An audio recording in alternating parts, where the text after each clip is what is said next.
Oh, life happens, huh? What is your problem? Oh, I get in these things, and then I'm like, Obviously it's been, Debbie and I have been out and about, and I can't, people don't realize that when I'm doing these things, I'm all in. Oh, yeah. I can't be driving, I can't be eating, I can't be doing anything because I'm looking in my head at I'm looking at, nuances that are so slight that if I don't focus on it, I'll miss it. Absolutely. I totally get it. I just sent you. I have it up. Now, it's what's funny is, I'm looking for something and I'm not sure what it is yet. So hang on a second. I am looking for. I got that document. I just sent you that. I am looking for, my Black's Law.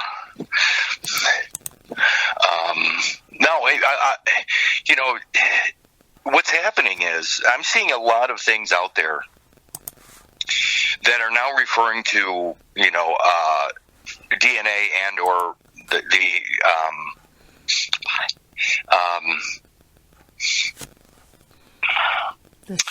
unborn. Uh-huh. There's a lot of things floating around there that are about the unborn and about genealogy. And, what's happening is they're trying, the people that run the banks are trying to reconnect our biology to their surety ships. Absolutely. That's what they're trying to do. They need, in order for them to hold us accountable for everything spent, all the global debt, they need to attach us to their claims. Yep. That's what they're doing. And they need us to do it voluntarily.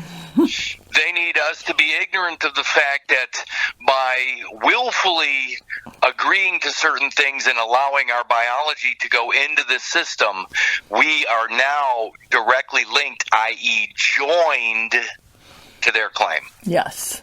Joinder, yep. That's what they're getting. Now, I know what I was looking for. I was actually looking for a hat because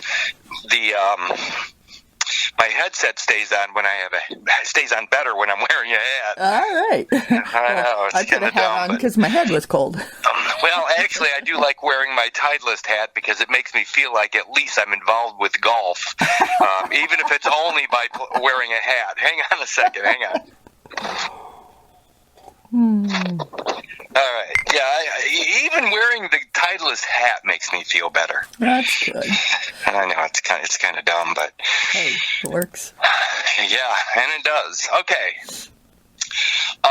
Cedric and I had an amazing conversation the other day, but I sometimes, and I never obviously mean any disrespect or anything to anybody, but having the eyes to see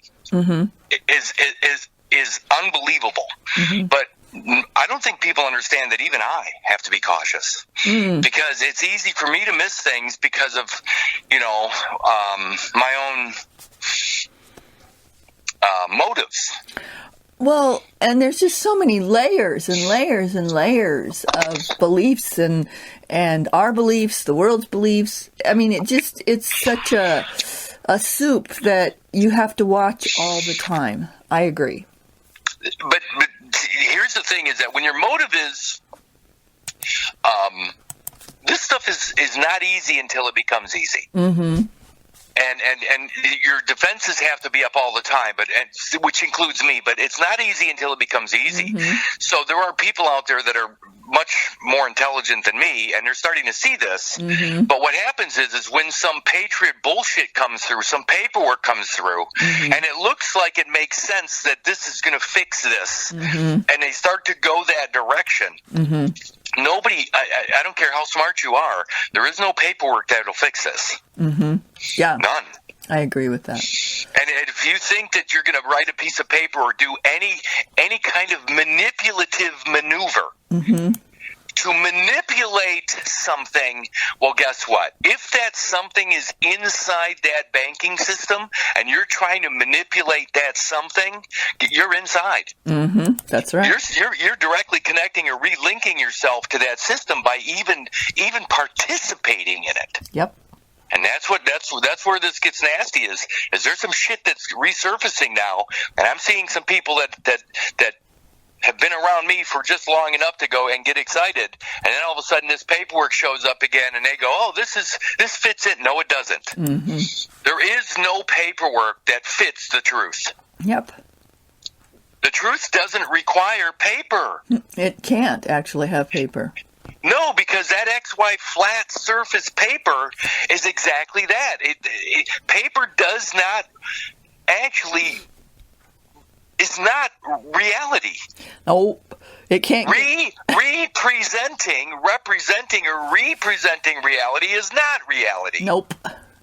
So if you're using paper to represent something or to even make your position known, yep, even a memoir, mm-hmm, the best it can do is through my own handwriting, yep, which acknowledges the living being has to be present in order for my hand to hold that pen. Yep.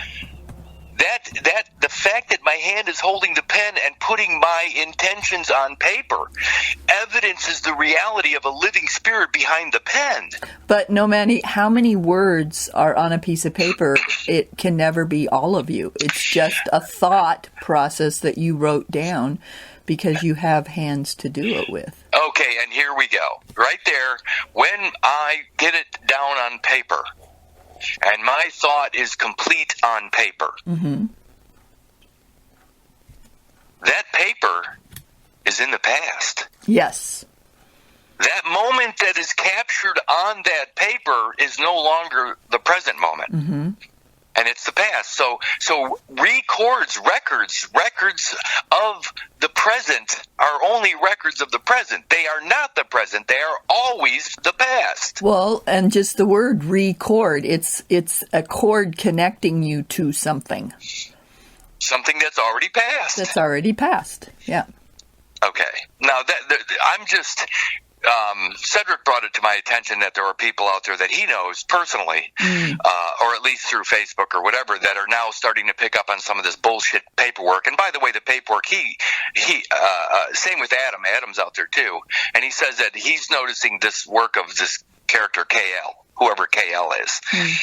There is no paperwork that is true. It can't be true because it's not present. Yep. Only the living, breathing spirit in this moment. Now, let's be clear about that. And now I'm just trying to get this out of the way before we even get started. Mm-hmm. My presence. When did my presence begin? When did my biological, substantial existence begin? Fertilization. At fertilization, with that zygote. Mm-hmm. That origin of the species of me, of which I am, of that species. By the way, when you see the word specified or specific, or especially or special, it's all based on the species of the living, breathing species. Mm-hmm. Or not. Or not, yeah. Or not. So if I'm talking about an in-species issue, I'm either talking about the species known as man, Homo sapien sapien, or whatever, where I'm breathing in the present, or I could be talking about some other species. Yeah. I could be talking about gold or silver if you're talking about a monetary species, but to be specific, when I talk about species, origin of the species, I'm talking about the species known as man. Mm-hmm. And again, anything, this is what's so crazy about the present moment. The present moment. The present moment. The present moment. Every time I say that, by the time I'm done with the sentence, it's already passed. Yes. Yes. So my presence in the presence, what I'm actually witness to, the present, is an all or nothing situation. Absolutely. And my presence began at fertilization. Yes. I had no part in anything prior to fertilization, and I will have no part in anything beyond my last breath. Correct. The moment of my existence began at fertilization and will end with my last breath. That's one moment. Mm-hmm. Because it's always the present. Yes. One present moment for 80 years or something. But it's one moment. Yes. Yes. Okay. Does that make sense? Absolutely. It's full presence. Full presence. I heard all these years in all of these spiritual groups that I was in, you have to be present. You have to be present. But, until I started working with you and I started having these calls, it was this journey through this paperwork of records that I finally got it. And you're smiling now, aren't you? Yeah, absolutely. I am too. I got goosebumps. I can feel goosebumps in my legs because, I'm thinking about the present moment, and they don't have. They meaning the powers that are not be, because the powers that be are present. Yes. That's what people don't understand either, is that when they say the powers that be, to conjugate the word to be means present. Present, yes. So the powers over all of the past are those living in the present. Yes, absolutely. And so if you're not present, you're not one of the powers that be. That's right. Okay. And in fact, I can only do things right now, in the present moment, that will affect what I perceive to be the future. Mm-hmm. Now, even think about that. I want a hole in my backyard. Mm-hmm. And I think about it right now, presently. I'm thinking about it. I need this hole for this. In order for me to have that in the hole, I need the hole. Mm-hmm. So I go, and remember that I'm walking out to my garage now. I find the shovel that I need, and I'm digging the hole. I dig the hole. I complete the hole digging process, and then I do with the hole as I want to do with the hole, and all of a sudden I have this completed project. Mm-hmm. What moment did all that occur in? In the present. So there is no future. Even when I end up with the outcome that I desired, what moment is it? Now. It's always the present. Mm-hmm. Yep. And so people don't understand that there is no future. Mm-mm. Even when the perceived future arrives, it's still the present. Yes. So what we do right now affects what we have right now. Mm-hmm. Because everything is right now. Yes. Everything is the present. Yes. So they got us to agree, and this is one of the worst things that ever happened to man. They got us to agree that there is a past when there is none. Yep. They also got us to agree that there is a future. Yeah. When in fact there is none. Yep. Now, the reason this is important is because they're hanging us with a debt. A debt from the past that we have nothing to do with. Yep. A debt from the past that we have nothing to do with. And where does the debt from the past come from? It comes from a piece of us that was cut off, violently cut off of us at the port of entry to the new world, which is the present. Yes. So they take that piece of us and they put it on deposit, but that piece of us never moves with us in the present. It actually is in a fixed position. I'm talking about space-time fixed. It is that piece of biology never moves with me again, does it? Once it's cut off of me. No, it does not. And the paper that represents that piece of biology it's fixed.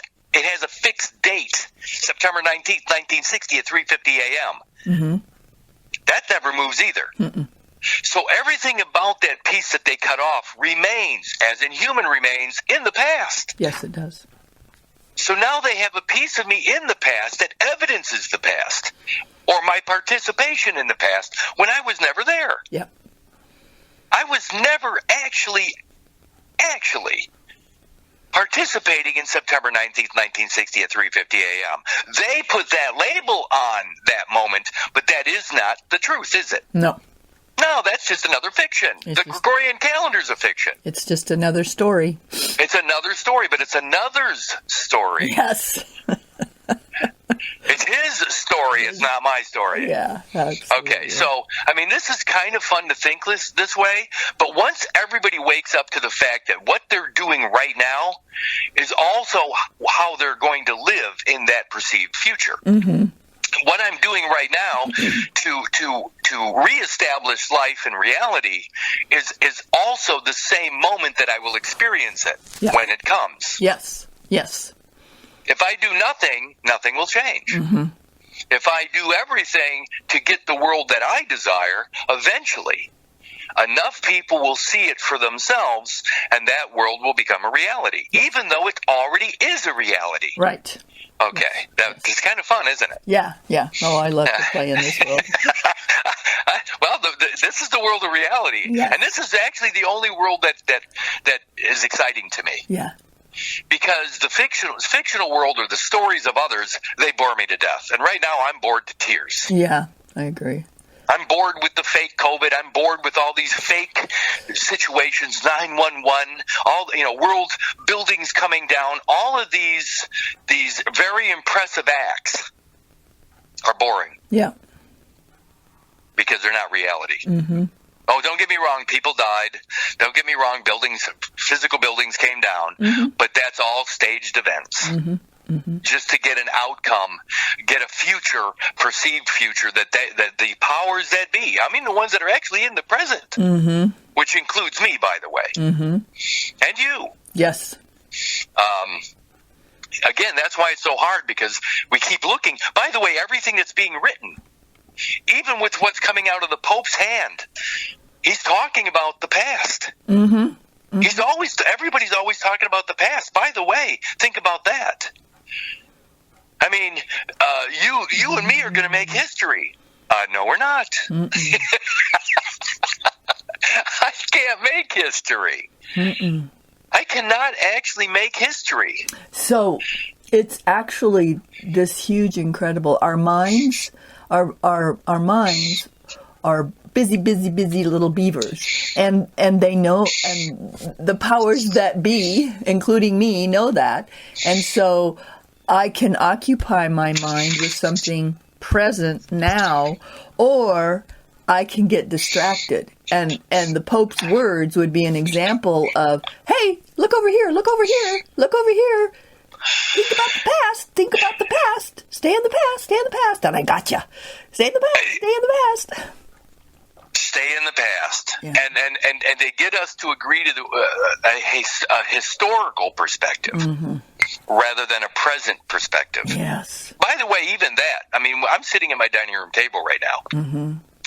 And again, I know that sometimes it takes us a long time to even get into a topic.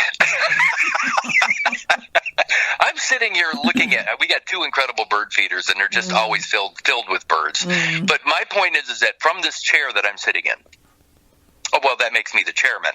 Yes. But from this chair that I'm sitting in, the seat of my own government, by the way, mm-hmm. I am looking out. I can turn 360 degrees, and I'm always looking out. Mm-hmm. From this point, mm-hmm. Can you ever share my perspective? Absolutely not. Well, tell me why. Because I can only look out from this chairman, this constituency. I can't ever look out through yours. It's impossible. Because we can never occupy the same space. No. Ever. We can't do it. Mm-hmm. Even if you are sitting next to me and you're crowding me on my own seat of government. Yep. Even if I'm sitting on your lap, I still can't occupy the same space. The only way. And by the way, this is an impossibility, but it's kind of fun to think about. So let's say you're sitting on my lap, and you're facing, and I'm telling you exactly what I'm looking at right now. Mm-hmm. And you are sitting in that line of sight to the point where you're looking down that exact same line. Mm-hmm. If you are looking down that line, your head would block my vision. Yes. So you would be an impediment. Yes. Even if you were looking at it from the same perspective as my own eyeball. Yep. You would be an impediment to my vision mm-hmm. in order to have the same line of sight. Yep. Because I couldn't see it now. No. If you were looking down that same line of sight, you would be in my way. Yes. Okay, so I'm just trying to be clear that my perspective is mine and mine alone. Yes. unless you get in my line of sight to look down that line of sight to see what I'm looking at from my perspective. But the moment you look down that line of sight from my perspective, it becomes your perspective. Yeah, that's right. It's my perspective, and I'm probably seeing something different than you're seeing. But even if you're looking at the same point, Yeah. you block mine, so that's no longer my perspective. But the other thing is that what you're looking at, even if you're looking at the exact same thing with that line of sight in mind, your history, your past experiences, Yes. are going to color it. Yeah, absolutely. So even though I'm looking at something telling you what I saw, you're going to look at it and go, yeah, but... Yeah. And you're going to color it with your own experience. And as soon as you say what you saw, it's in the past. Well, yeah, because maybe those same birds aren't doing the same thing that I was looking at. Exactly. Because they didn't freeze in time. That's not a freeze frame. Mm-mm. That it keeps moving. The present keeps moving, so there is no way for you ever to have seen what I saw in that exact moment. No. Okay, so now that that's out of the way, I mean, that's fun stuff, but until people start thinking differently, Yep. The reason I'm bringing all this up is because, every once in a while on Facebook, I'll have somebody that will promote a video or promote a character out there that is, it looks like they're doing something positive. Mm-hmm. And I say, no. Mm-hmm. I don't watch any of this stuff for one reason. First of all, I'm far beyond any of this shit that is being put out there. But everybody's a tool at this point. Yeah. They're all a tool. I mean, there's guys, again, that are sharing information that may be accurate, but only accurate to a point. Yep. Or they may, and again, a lie by omission is still a lie. Mm-hmm. So if they know what's going on and they give you 99% of that information and you're going, wow, this is exactly what's happening. Well, it's exactly what's happening, but they're not telling you all of it. Yep. First of all, if you're still talking about COVID, if you're still talking about COVID, you're keeping a lie in front of the eyes of the masses. Absolutely. COVID is a lie. Mm-hmm. It never existed as a threat. So if you're still talking about, spiked proteins and all that bullshit, Yep. You're a tool. Yep. You're getting people to still think about something that never actually occurred. Yep. You're a tool. Yep. So I don't care how much information you have about COVID. I don't care how much information you have about viruses. Yep. I don't give a shit. It never existed. Yep. Again, it's like arguing over the color of Santa Claus's eyes. Yep. Yep. Or what color was Jesus' skin? Yep. Come on, people, wake the fuck up. Yep. Yeah, it's a brilliant strategy because if you're against something, you're just as much holding it in place as if you're for it. It's still keeping the creation going. It's still keeping that threat That alive. Story alive. Yep, that story. Yep. And that story, it doesn't have to be a threat, but in most cases, it's enough to bump people into a direction. Yep. So I looked. And finally, go ahead. No, go. Well, I looked up species on etymology. Okay. And again, I can always count on you to. Well, I'm not going to read the top part, but it says a derivation of spicere, to look, to see, to behold, from the root word to observe. And in English, it is attested from the 1550s as appearance, outward form. So I thought that was interesting. Well, doesn't that require presence? Absolutely. Didn't we just talk about perspective? Yeah, absolutely. It's from, it says, it's originally a sight, look, view, outward appearance, shape, form. And you have to be present to do any of that. Yeah. Okay, I'm looking for something really specific right now, so just give me about Sure. 30 seconds. As much as you want.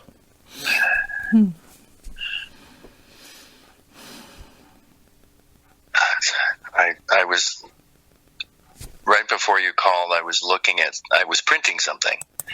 Okay, so, let me see.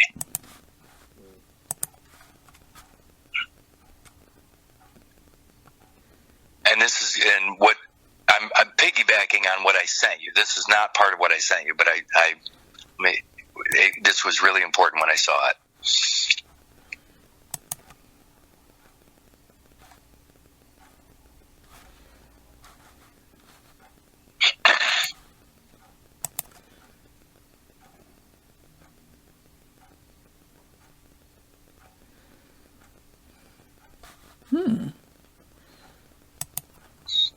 There it is, number 2.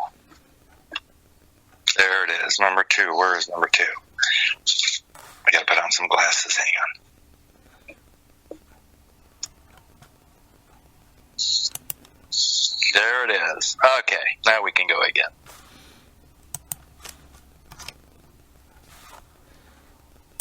Okay, ready? Mm-hmm. Okay, what was that I heard you say Oh, it's okay. It wasn't anything important. Oh, don't always, there's a lot of those. When I hear a that usually is a light bulb moment. Okay. Yeah. So I sent you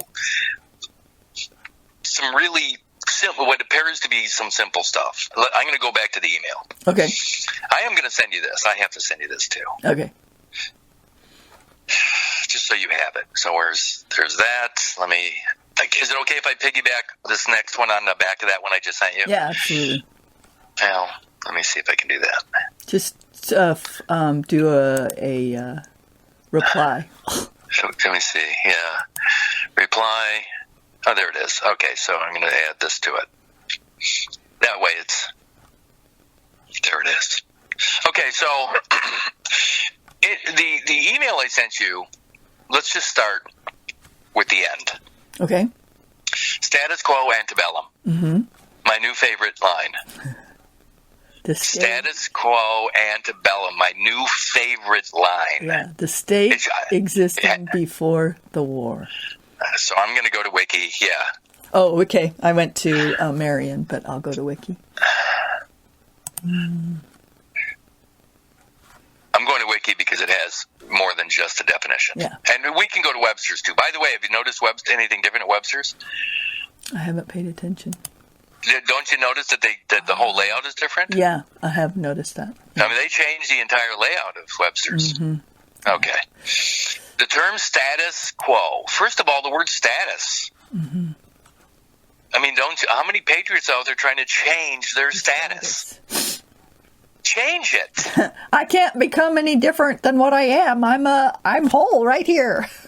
Exactly. So what is it they're changing from, and what are they changing to? Mm-hmm. If you're already what it is you desire to become, if you're already it, what are you trying to change? Well, it's like they're distracted into changing your clothes. That's exactly what I was hoping you would say. So think about it. I'm sitting here, and not really, but I'm sitting here naked. Uh-huh.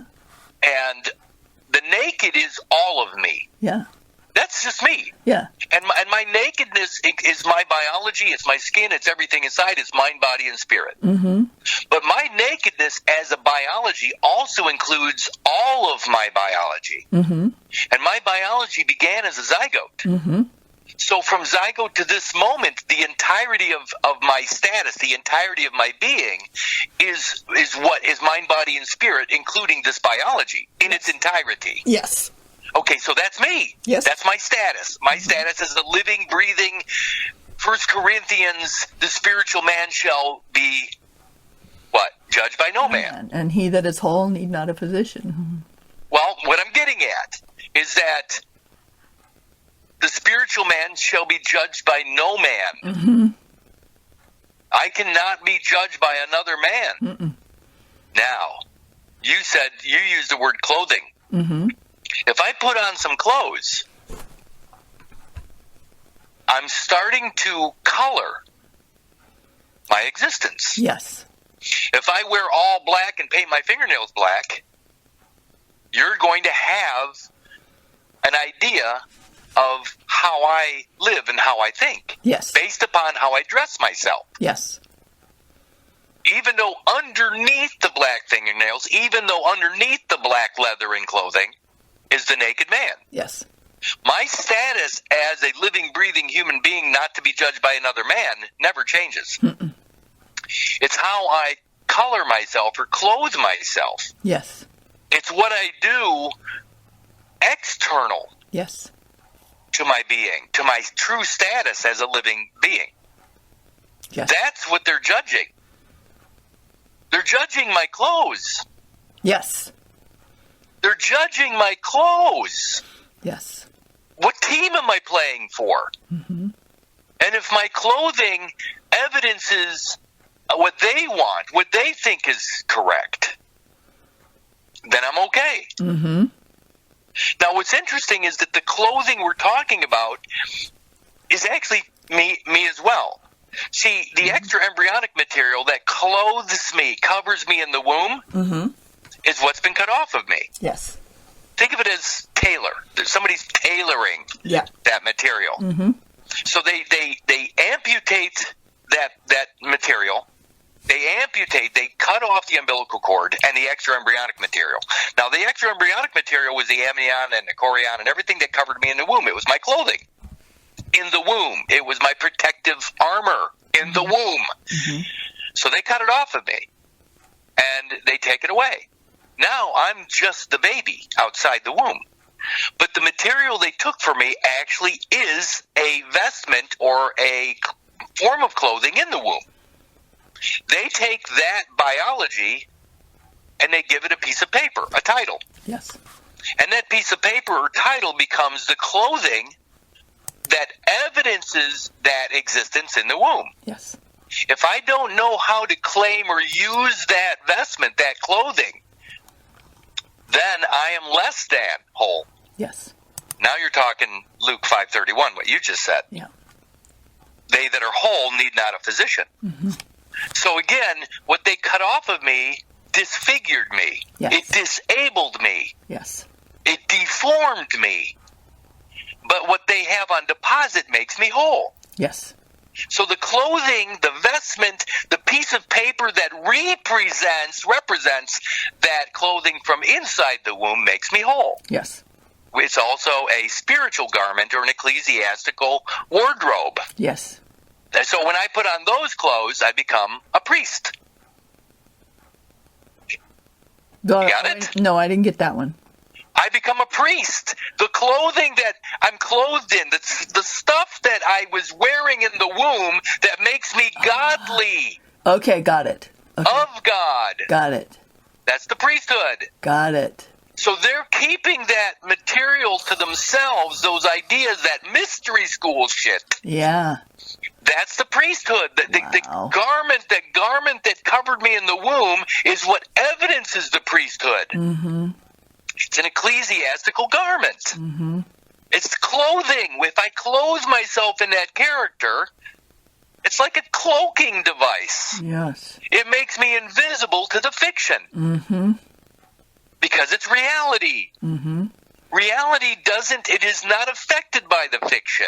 Mm-hmm. Yes. So when I'm clothed in reality, which they're actually calling the spiritual realm, which in fact it's not, it's just part of my biology. Right. When I'm clothed with the rest of me, which makes me whole in reality, I am not subject to any of the fiction. No. You see? Yes. Yes. Okay, you're smiling again, aren't you? Yep. Okay, now look at this. That clothing, that suit, it's a suit of armor. Yes. It is literally God's armor. Yes. It is, and because it's the boat or the thing that surrounded me or that I was inside of in the womb, it's also the Ark of the Covenant. Yes. That's what protects me from all of this nonsense. Yes. I mean, think about it. If I walk into the Library of Congress or the biggest library in the world, whatever that is, and all those books on the shelves, Mm-hmm. and all of the things ever written about everything, Mm-hmm. Does it affect me? No. No, I could burn that library down, and I'm still, as long as I'm not in the library, it doesn't affect me at all. None of the stuff on the page affects me, does it? No. No.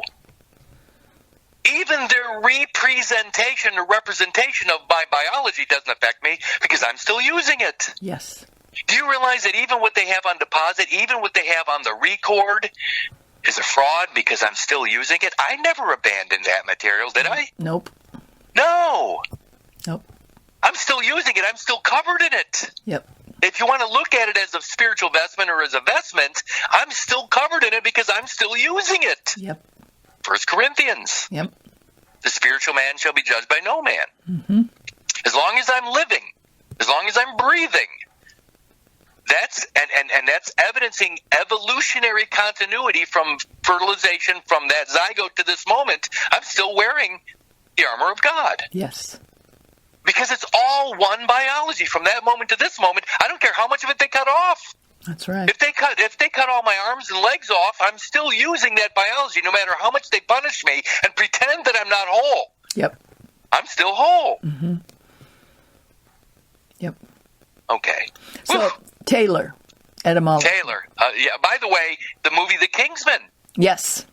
I mean, don't they talk about wearing a suit? And in fact, when he joins that organization, he goes to the tailor. Yes.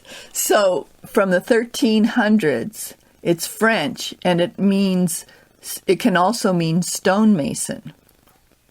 Really, like a stonemason, the Masons. Yeah, and a cutter. Literally, a cutter, to cut, to split. From Latin, talia, slender stick, rod, staff, a cutting twig. And then it says the post-Latin sense development would be a piece of a plant cut for grafting. And there it is. There it is. It is, by the way, a tally stick. Is a notched stick. By the way, the stone. Even when St. Peter says, "Upon this rock I will build my church," the rock is the placenta. Yes. It is the stone. And also when you look up stone or rock, it'll bring you to threshold. Yes. And if you think about being inside of a sphere or inside of a ball, and a piece of that ball splits open and you come out, don't you cross the threshold of that membrane, that ball? Yes, absolutely. That's the threshold. Yes. Going from that world to this world. Yes. Well, the word rock or stone is also the word for threshold. Yes. Mm-hmm. That's why the whole fiction of Plymouth Rock and all that shit. Mm-hmm. That's the story of the Pilgrims coming to the New World. That's Plymouth Rock. Yep. They were the Puritans. Yep. That were leaving behind all that other nonsense over there, and guess what? All that nonsense ended up coming here. Yeah. All right. Anything else before we get to status quo antebellum? Nope. I'm ready. Again, back to status. Mm-hmm. If you're already whole, and you've always been whole, and the only thing that gave the appearance of not being whole was the birthday, the cut, then do you really need to change anything? Mm-mm. No. You already are. You are already the only thing the powers that be. Yeah. The only thing you have to change is your mind. Right. That's the only thing. You have to recognize reality for what it is. Yeah. You have to let go of all your stories. What is go ahead. What is it, Corinthians? When you're a child, you think as a child. Yeah. When I was a child. What is that one? Yeah, I can't even remember the whole thing. I had to memorize that once, but I don't remember it.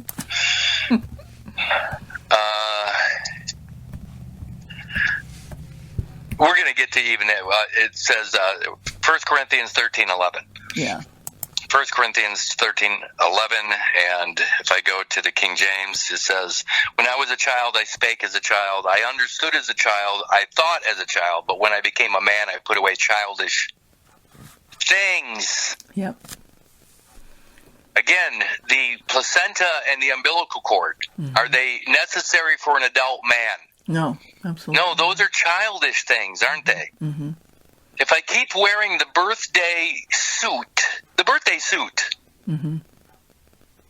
of that child, the birthday cake, if I keep celebrating that cake, i.e. placenta, my mind keeps making that pilgrimage back to that infancy. I never let go of infancy as long as I keep claiming a birthday. Yeah.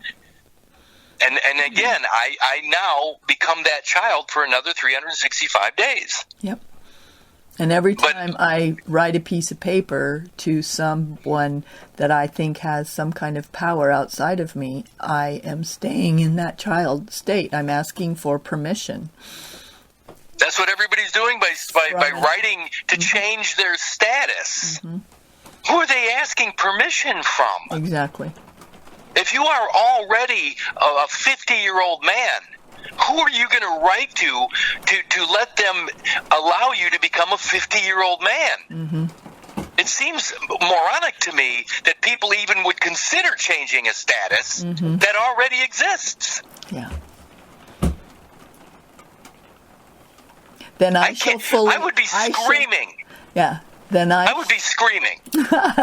Then I shall know fully, even as I am fully known. And the only way I can do that is if I know fully who I am. From the beginning. From the beginning. Which is fertilization. Mm-hmm. Mm-hmm. Yeah, this is why it's so hard. People don't. I mean, everybody thinks this is about politics, and it is to a certain degree because the placenta is political. Mm-hmm. Mm-hmm. It is political, and which is why the Declaration of Independence talked about separating the political bands. Yes. Oh, wow. And, of course, the placenta is a feto-maternal organ, and if the church is calling themselves the mother church, then the maternal side of the placenta is the church. So as long as I keep claiming a character born to the placenta, the feto-maternal placenta, I am always tied to that. Well, yes, because there's then two. And so when you have two, you can have controversy, which can be political. But if there's only one, there's no controversy. Well, again, in 1302 in Unum Sanctum, that Rome claimed the human creature for itself. Right. The human creature is the placenta. Yeah. So Rome is claiming the placenta as the placenta. Mm-hmm. If I remove my biology from that material, have I not separated myself from the politics of Rome? Absolutely. And that's the whole idea, is to get in front of that claim, which is what we're talking about here. We're talking about status quo antebellum. Yes, the state existing before the war. And the war begins with the cut. If there's no cut, there's no war. If there's no cut, there's no war. So status quo, status. Again, people thinking they're changing their status from what? Exactly. It's all. First of all, you have to accept something that's not true. Mm-hmm. And then you have to pretend to change what's not true to what is true. Mm-hmm. The fact is it's always true. The truth is always true. Mm-hmm. You are always whole until you're not. Mm-hmm. Or until you're not here, which is the spirit leaving the body. Right. So you are always whole from fertilization to last breath until that last breath, and then the spirit, Elvis, leaves the building at that point. So in etymology, status quo is unaltered condition. Unaltered. Mm-hmm. So in other words, the alternative, is not acceptable. Mm-hmm. Alternative. Mm-hmm. Alternative. Mm-hmm. So the status quo is an unalterable position. Yep. And that's exactly what fertilization of last breath is. It's unalterable. Mm-hmm. I can't be anything other than that which I am. These 46 chromosomes never change. Mm-hmm. Nope. Now, don't get me wrong. This is where people get confused again. Evolutionary process is that taking that information, that DNA, that information over time, Mm-hmm. it becomes what it's supposed to become. Mm-hmm. In other words, from a single cell to a trillion cell man, it's all the same biology. Yes. It's just evolutionary process. Mm-hmm. It doesn't, and even though I'm going through mega changes over 62 plus years, it's still the same biology. Absolutely. So there's both change and no change. Mm-hmm. I have people arguing with me about epigenetics and that, oh, no, you can change. No, you can't. Not your DNA. My DNA has everything in it that will ever be in it. Mm-hmm. Now, there are options within the DNA that I can change through mindset and everything else, but it's still limited by the DNA itself. Mm-hmm. So even epigenetically, I can't change anything beyond that biological information. Mm-mm.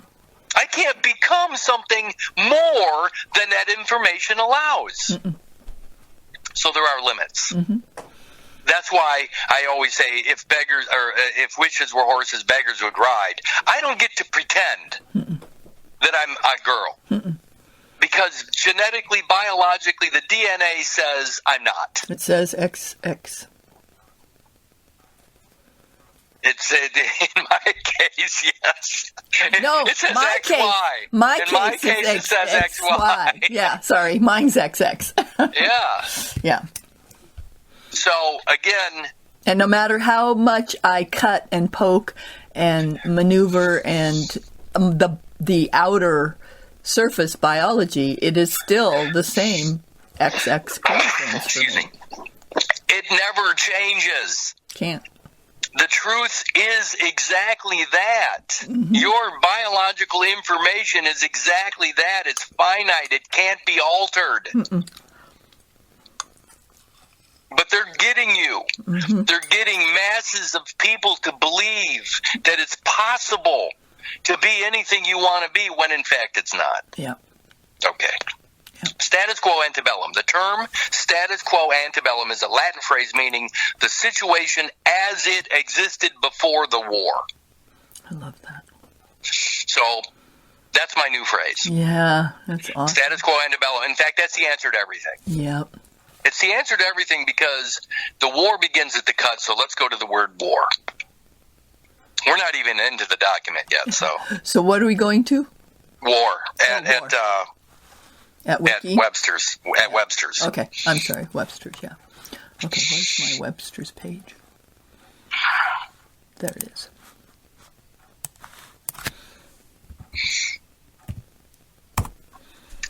I'm going to have some fun with this for a second, so tell me when you get there. I'm there. Shakespeare. To be or not to be? That is the question. Right? Yep.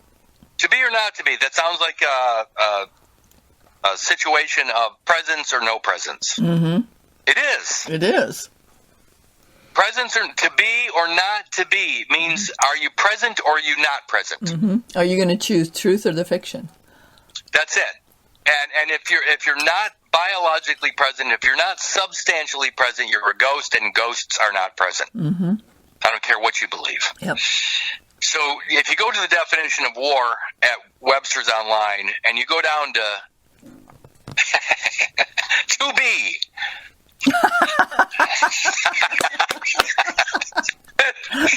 I'm not joking. To be or not to be. Mm-hmm. To be says, and this is where it gets fun for me because obviously these are all plays on words, and these guys, I don't really think these guys are serious. I think that they're ruling the world through comedy. Mm-hmm. It looks horrible. It looks like tragedy, but it's only tragedy because of our beliefs in it. Mm-hmm. We act upon it as if it's true when it's not. It's comedy. Mm-hmm. Okay, it says war, to be. A struggle or competition between opposing forces or for a particular end. So if there's no cut, now people don't understand that if my life began at fertilization, and it did, and each year of my existence from fertilization was 1 foot long. I'm thinking about it as a rope. Mm-hmm. So from fertilization to September 19th, 1960, Mm-hmm. at 3:50 a.m., Mm-hmm. let's just call that time in the womb 280 days, Mm-hmm. or 9 months. Mm-hmm. So the first segment, the first 9 months, is in the womb. Mm-hmm. Then out of the womb, September 19th, 1960 at 3:50 a.m., from that point to this point is another, let's call it 62 years, Mm-hmm. or 62 feet of rope. Mm-hmm. So I'm going to, this is so easy. So from fertilization, and by the way, September 19th, 1960 is coming, September 19th is coming up. Mm-hmm. Let's just, for ease of math, I want people to understand that that is the birthday of the placenta. Yes. My placenta. Yes. The tertium placenta. That's the tertium quid placenta, the fetal-maternal organ known as the placenta, the birthday cake itself. Yes. That, upon that moment, upon that day, 62 years outside the womb will have passed. Yes. But it doesn't account for the 280 days or the 9 months in the womb. Correct. So outside the womb, you got, if I'm putting 1 foot of rope for each year, Mm-hmm. I have 62 feet of rope Yes. outside the womb. Yes. And if I add 9 months of rope, which is 3/4 of a foot, or 9 inches, Right. that's the in the womb time. Mm-hmm. So from fertilization to September 19th, 2023, Mm-hmm. or 2022, would be 62 feet of rope outside the womb and 9 inches of rope inside the womb. Yes. So an unbroken rope, a continuous rope that evidences by 1 foot for each year for my existence would be 62 feet, 9 inches. Correct. Okay, that would be my lifetime. Mm-hmm. 62 feet, 9 inches Mm-hmm. would be one unbroken rope. Yes. But when they cut the rope at the port of entry outside the womb, when I exit the womb, they cut the rope. They leave the 9 inches behind, don't they? Mm-hmm. They leave the 9 inches of rope behind. Yes. So all I have outside the womb is 62 feet. Yes. That's not my rope, is it? Nope. No, they tailored it. They cut it. They cut it short. Yep. I've been shortchanged. Yes, you have. They cut the 9 inches off, and they kept it on deposit. And they, let me go back. I have to get back to Taylor. No, it didn't stay. All right, I have to do it again. Well, so what I'm getting at is they created a particular end. Yes. Because the truth of the matter is my origin is fertilization. Yes. But now, by cutting the first 9 inches off, they created a particular end, and there's a new starting point, Yes. or a terminal point for the 9 months in the womb. People don't realize is that an unbroken lifetime begins at fertilization and ends with your last breath. Yeah. But by them cutting off the umbilical cord, they created 2 new ends. Yeah.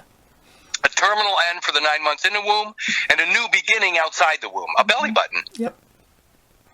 But that's not the truth of the matter, is it? You got to add the 9 months, i.e. 9 inches from inside the womb, and that's what we're fighting for. Yep. We're fighting over that origin. We're fighting over that particular end, but there would be no war without the cut. Yes. A piece All right. cut for grafting is the Taylor. A piece cut for grafting. Mm-hmm. They're going to take that piece that they cut off of me and graft it to their story. Yep. It becomes a branch of their story. Yep. So by cutting and grafting. By the way, that's if you look up graft and corruption, that's what you'll find. By redirecting my mind via birthday, yes. I am a co-conspirator in graft and corruption. Absolutely. I'm a co-conspirator. Mm-hmm. By the way, who am I conspiring against? Myself. And God. Yes. I'm conspiring against creation itself. Yes. And again, if wishes were horses, beggars would ride. They created a system to where we are contrary yes. to reality. Yes, we're always in a spin of confusion. Graft in Black's Law 628. The popular meaning is the fraudulent obtaining of public monies unlawfully by the corruption of public officers. All right. So they take this piece they cut off and they put it into the public trust. Mm-hmm. And then they create an office, an official capacity to watch over that cut. Yes. That becomes the public official. Yes. It's the birth certificated character. Yes. It's also known as agency. Yes. It's also known as the trustee. If you use that character for personal reasons, are you not taking public funds for yourself? Absolutely. See, they get you. You become the criminal. Mm-hmm. By allowing the cut, by agreeing to the birthday, by allowing a piece of you to go into the public trust, the in God we trust, you allow, you're participating in the graft and corruption. Absolutely. And you keep thinking everybody else, those guys are corrupt. No, you are. Mm-hmm. See, people don't understand that they are the corrupt ones. Yes. And, of course, I can already hear all the alpha males out there screaming that, no, they're going to go defend this country. What country? Exactly. What country are they talking about? Countries haven't existed or they've been marginalized the moment birthdays were created, the moment birth certificates were created. There were no countries after that. Mm-mm. Hell, they left the word country behind and created nations. Mm-hmm. You know what? Which are different. You know what? Graft in a noun. Okay, it says corruption, 1865.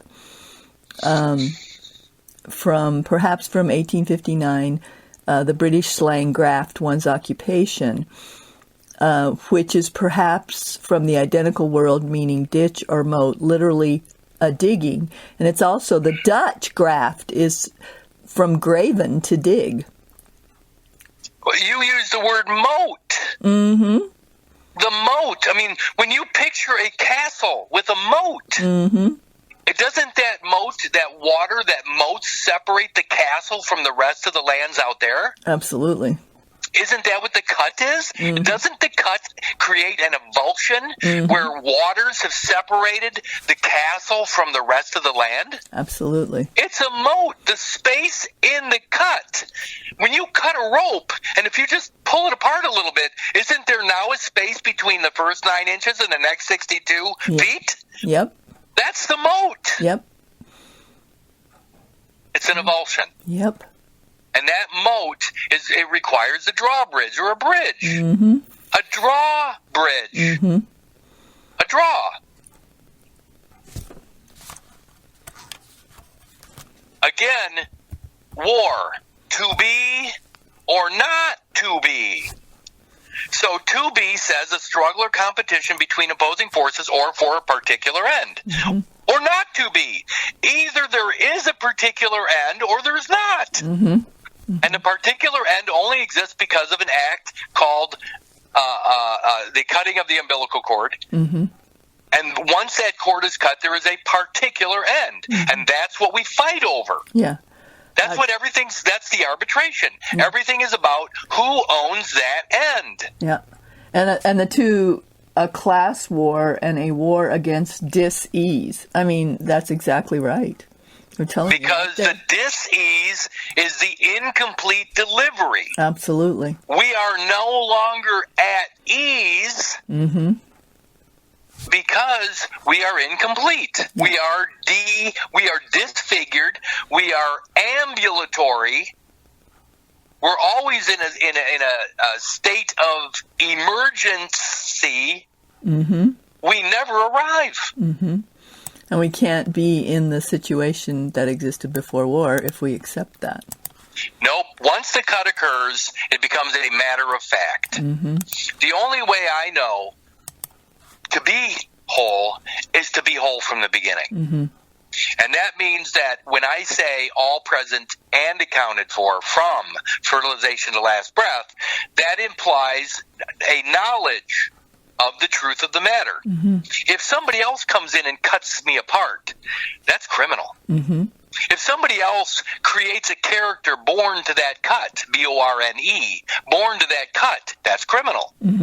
I didn't do it. As an infant, I didn't make that decision. I've been misled the whole time until I found it for myself. So situation in etymology is from the root word to settle, dwell, be home. To be home. What's your homeland? Exactly. It's the extra embryonic material. Absolutely. That's my celestial body. Yep. By the way, is situation even in Black's Law? I don't know. I don't think it is. Okay. I'm going to look it up real quick. Yeah. Probably not. That would be too obvious. Situation. Oh, it is. Page 1244.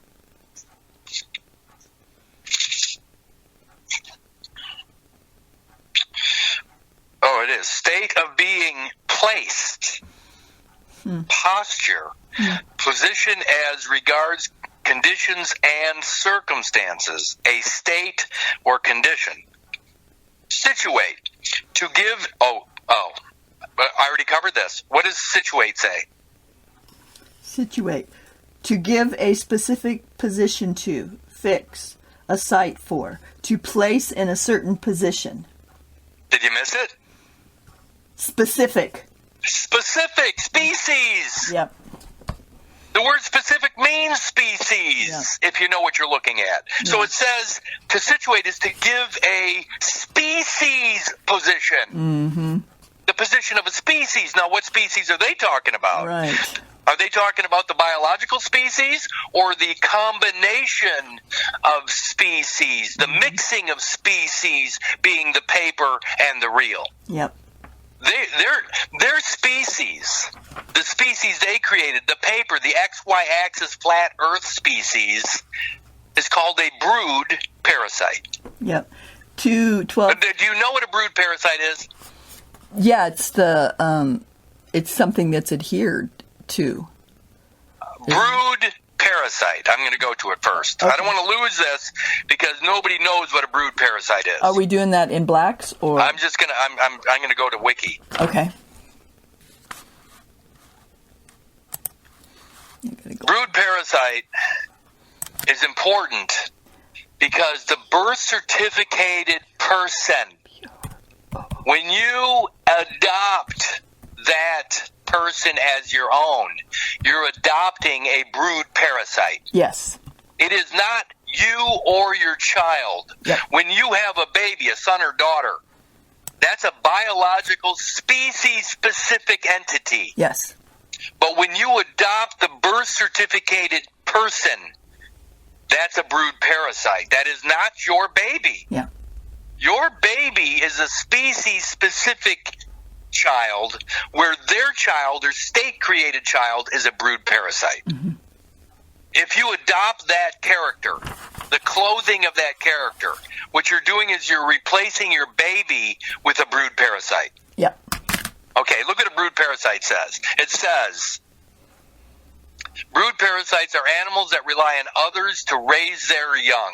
Doesn't the state child get raised by you? Yes. Don't you throw your own baby out with the baptismal waters? Yes. Yes, you end up adopting a fake XY axis flat Earth piece of paper child, and you throw away the biology. Yep. It says, the strategy appears among birds, insects, and fish. The brood parasite manipulates a host, either of the same or of another species, to raise its young as if it were its own, usually using egg mimicry with eggs that resemble the hosts. Yeah, I bet. Is not the placenta? Yes. Doesn't it mimic your own biology? Absolutely. So they're taking the placenta, which is ultimately conceived. Remember, the baby is a product of fertilization. The brood parasite, fetal maternal organ, the birthday cake, is conceived about 5 days later upon implantation. Yep. That's the brood parasite is a product of conception, also known as born alive. Yep. The born alive product of conception, the idea, the ideal is a brood parasite, and we adopt that birth certificated ideal, and we throw the baby away. Yep. Yeah, and that's what we do to each other. That's what we've done to ourselves. By adopting the birth certificated character, we have adopted the brood parasite into our own families, and we have thrown away the biological living being. Yep. Okay, that's all I was going to say. Yeah. Yeah, I've actually seen this happen with birds, and when the blood parasite, the brood parasite, if it's born first, it'll actually make sure the other eggs get knocked out of the nest, so that it's the only one being fed. Isn't that what happens with the birthday? I mean, don't we celebrate the birthday of the birthday cake or the placenta? We don't even celebrate the arrival of the baby. Nope. We're only celebrating the fucking placenta. Yep. The baby's lost. Yep. He's thrown out with the baptismal waters. Absolutely. The baby thrown out with the bath waters. And then we live the brood parasite the rest of our lives. And so we are promoting the brood parasite society, the parasitic society, over reality. Yep. We're contributing. Okay. We're contributing to the graft. We're contributing to the delinquency of a minor. Yep. Absolutely. We are. Literally. Okay, so back to war. I want to finish with war real quick. But again, it says to be a struggle or competition between opposing forces for a particular end. Again, if there's no opposition, if there's no alternative, is there controversy? No. If there's no controversy, do you end up in court? No. No, that's it. It's that simple. There are no court cases if there is no controversy. That's right. The cutting of the cord creates a controversy from the get-go, and then you fight about who owns that front end, that particular end, for the rest of your life. Yep. Okay, it's that simple. And that's the class war, really. That's the class war. All right, so I'm going to back out of war real quick. Again, it's to be or not to be, and what does that mean? It means either you're at war or you're not at war. Yep. Back to status quo antebellum. I want to keep going back to this because it's always back to the concept of status. The only status you have to think about is living or dead. Yep. If you're even thinking how about this? This is easier. For all you stupid fucks out there that think you're going to change your status, can you go from dead to living? No. No. Nope. So you can't change your status from dead to living. Nope. Can you change it from living to dead? Not it's the same answer. No, not in reality. You can't. So if I'm sitting here and I choose a birthday, am I dead? Nope. No, I'm still sitting here. It doesn't matter what I think. I mean, if I choose a birthday, it doesn't make me dead. So when I hear people say, well, they think we're dead. No, they don't. On paper, you look as if you've chosen a decedent state over the living life. By By the way, the decedent estate.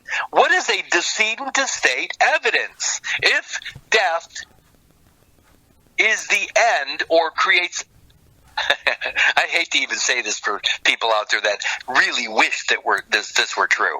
How many people out there would choose eternal life if given an option? And hell, I mean, aren't there religions out there that actually talk about eternal life as a positive thing? Oh, yeah.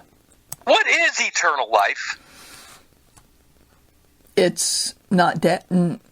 It's death. Yeah, it is death. Eternal life is death. Yeah. Eternity equates to death. Wow, yeah. Because mortal life is life. Yeah, and you have to, I mean, even in the religions, you have to die to get eternal life. Death is eternal life. Yeah. It doesn't mean anything else. It always means death. Mm-hmm. Death and eternal life are one and the same thing. Mm-hmm. So when they get you to agree that eternal life is what you want, they're getting you to agree to self-sacrifice or death. Mm-hmm. That's what they're getting you to agree to. Yeah. Eternal life is death. So if you're wishing for eternal life, if your goal is eternal life, eat a bullet. Yeah, wow. That's death. The decedent estate, the cut material that's cut off of you, it dies. It becomes a decedent. It represents eternal life. So you can choose eternal life and live through the fiction forever. Yep. The fiction, by the way, stories and books, don't they live on forever? Yep. Yeah, fictions are eternal. Yep. Stories are eternal. Mm-hmm. History, his story is eternal. Yep. The Bible is a book that's eternal. It doesn't make it true. And it has nothing to do with living. Yep. But they get people to choose eternal life. God, I wish I had eternal life. Eat a bullet. Mm-hmm. Seriously. Put a bag over your head. Because that's what eternal life is. It's death. Mm-hmm. Only fictions live on. Yep. Wow. Mortal biology dies. Yes. There is a finite from fertilization to last breath. That's mortality. That is not eternal. No. So when you choose eternal life, you're choosing death. Wow. Boy, that'll be something new for all these people out there that are choosing eternal life, wishing for eternal life. You're wishing to die. Yeah. That's what you're wishing to do. Yeah. Okay. Wow. Status quo. Antebellum. The situation as it existed before the war. This is a war between the living and the dead. Mm-hmm. That's what it is. Everybody choosing a birthday is a zombie. Mm-hmm. Everybody choosing a birthday is in purgatory. Yep. Everybody choosing a birthday has chosen death over life. Yep. But they can't in reality. I mean, in reality, they're still breathing, but they've made themselves dead through their beliefs. And on paper. On paper. They have accepted a paper death, an XY flat earth death. That's why all these morons out there claiming flat earth. There are people, instigators out there, brilliant people. Hell, there's even, I'm sure, CGI. There's even videos out there that somehow can explain the flat earth. Oh, yeah, I'm sure. It doesn't make it true. Mm-mm. See, flat earth is an XY axis. Mm-hmm. We are three-dimensional beings, filled with the spirit or the breath. Yep. That is not flat earth. Nope. That's a flat earth situation. And by the way, here's the easiest way to look at it. Go to your dining room table or kitchen table and put a piece of paper on it. Yep. And just look down at it. Mm-hmm. Are you not above that plane of existence? Absolutely. You're above it. Mm-hmm. You're above the paper. Mm-hmm.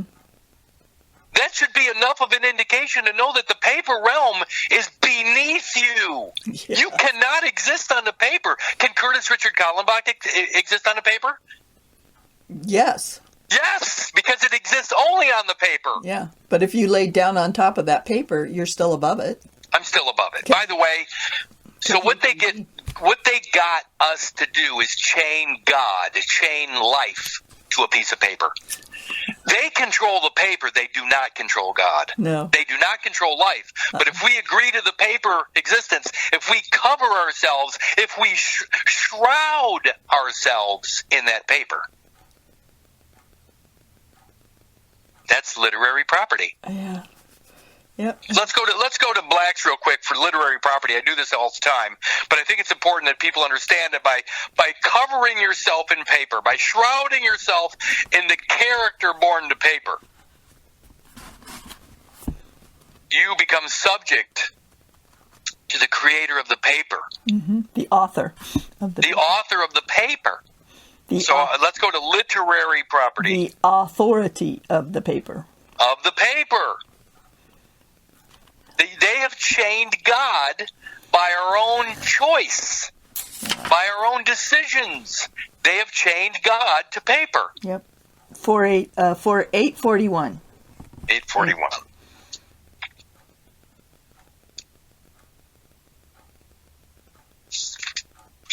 Literary property may be described as the right which entitles an author and his assigns to all the use. By the way, the Bible. Mm-hmm. Let's just pretend there's an author. Mm-hmm. A lot of people believe the author is God. Mm-hmm. It isn't. It's men. Mm-hmm. But it says the author and his assigns. So whoever's ruling over the Bible, we'll call him the Pope. Mm-hmm. That he's the assigned. Mm-hmm. He actually says that he replaces Peter. Mm-hmm. So you got the author and his assigned. So whoever's next in line to take control of that author, that authority. It says he may be described as a right which entitles an author and his assigns to all the use and profit of his composition. Mm-hmm. Composition. By the way, 35 USC 101, composition of matter. Is the fetal-maternal organ a composition of matter? Absolutely. And so it makes it a patentable thing. Yes. And of course, thing is part of the res, res of a trust. Yes. So again, profit of his composition. Is Jesus and Mary a story? Yes. Yes. So if somehow you equate the feto-maternal organ placenta, if somehow you got that composition of matter to be Jesus and Mary on paper, mm-hmm. then you, as the author of that composition of matter, would have control over that composition of matter. To all the use and profit of that. To all the use. And so, if that placenta is on deposit and it is subject to that author, then that author has all of the authority over that birthday cake character. Yes. Okay. It says, to which no independent right is through any act or omission on his or their part vested in another person. In other words, nobody else mm-hmm. can ever have any rights to that person or that character or mm-hmm. that composition of matter. Yeah. Literary property is the exclusive right of the owner to possess, use, and dispose of intellectual productions. The term denotes the corporeal property in which the intellectual production is embodied. In other words, my body. Mm-hmm. If my naked body is wearing the clothing of that character, it says right here, literary property is the exclusive right of owner to possess, use, and dispose of intellectual productions. The term denotes the corporeal property in which the intellect... So if I'm wearing the clothing of their character, can they dispose of me too? Yeah. Absolutely. Mm-hmm. So they can possess me mm-hmm. as long as I'm wearing the clothing of that character, the birth certificated person. They can use me mm-hmm. as long as I'm wearing the clothing of that character. Mm-hmm. And they can dispose of me, mm-hmm.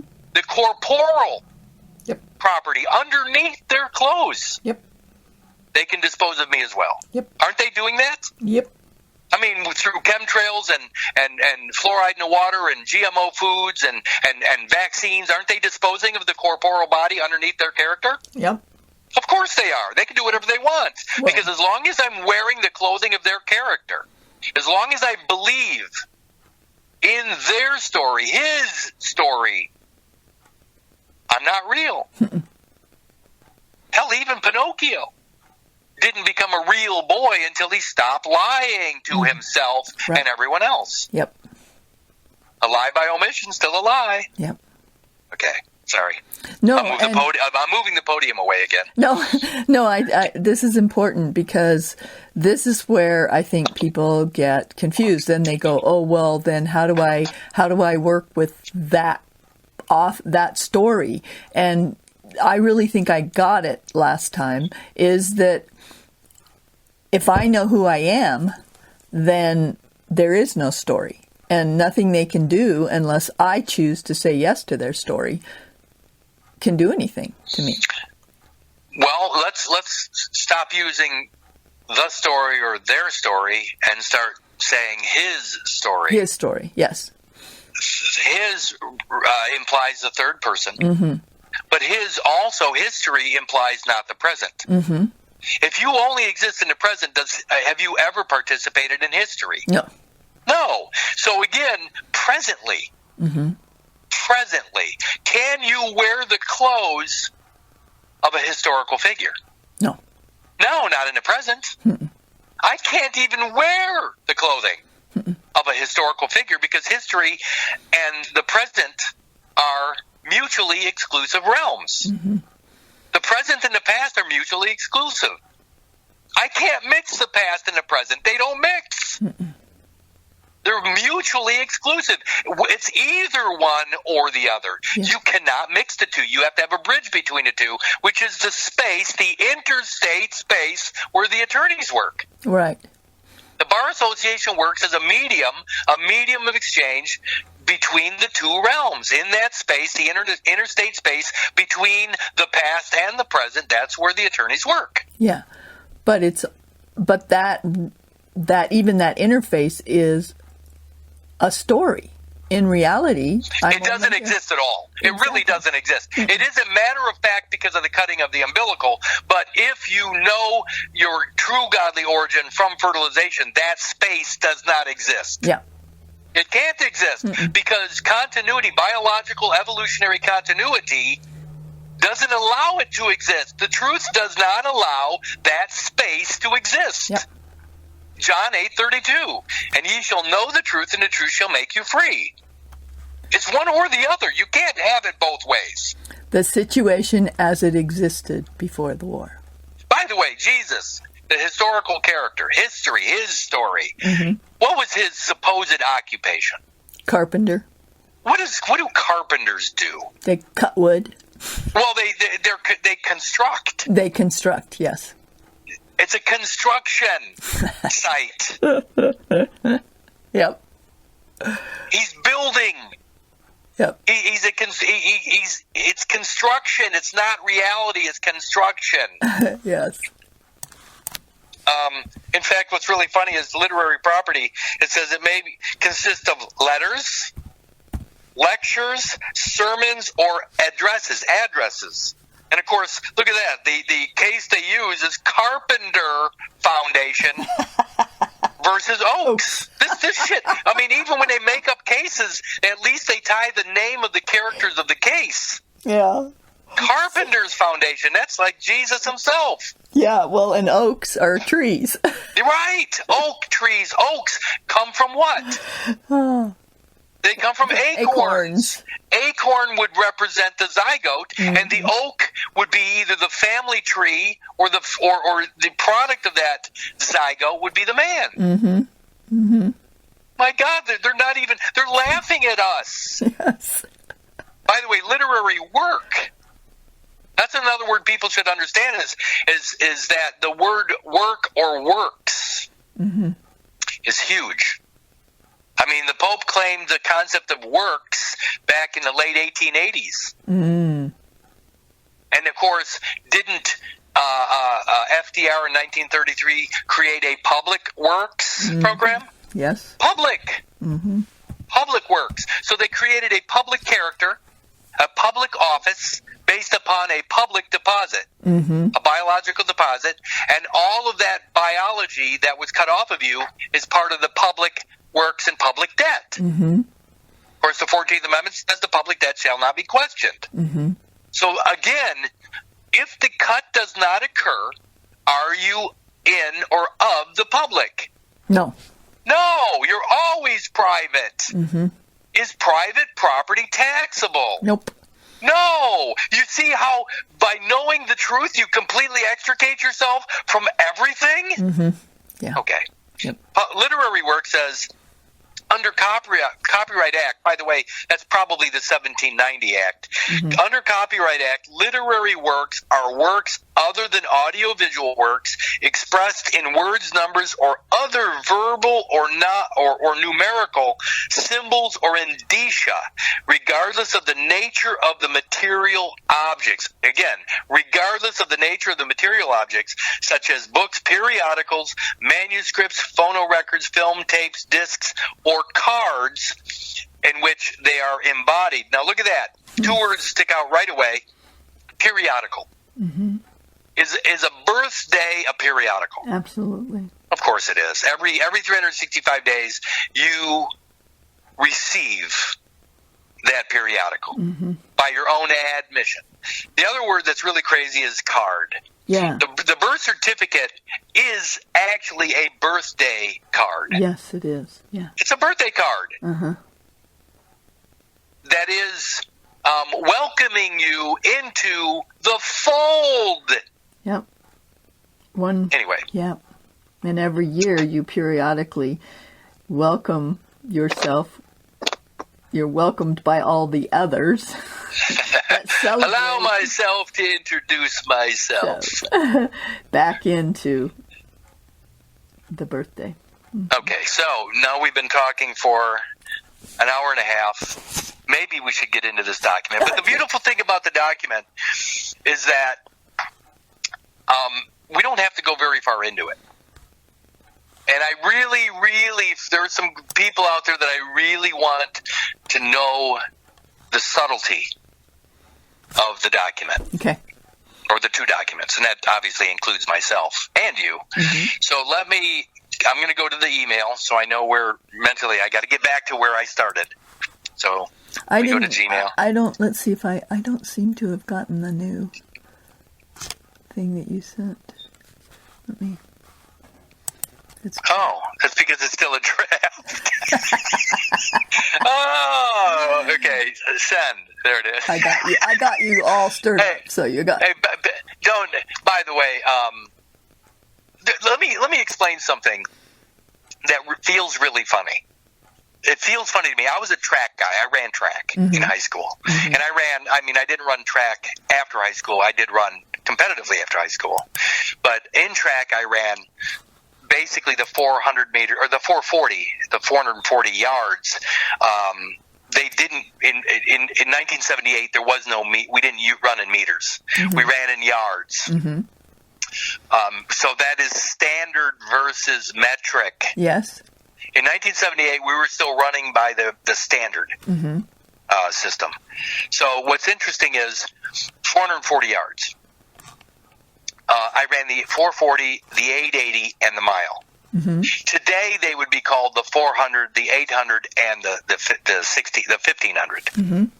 Not 1600. They don't run a 1600, which is close to a mile. They run a 1500, which is far less than a mile.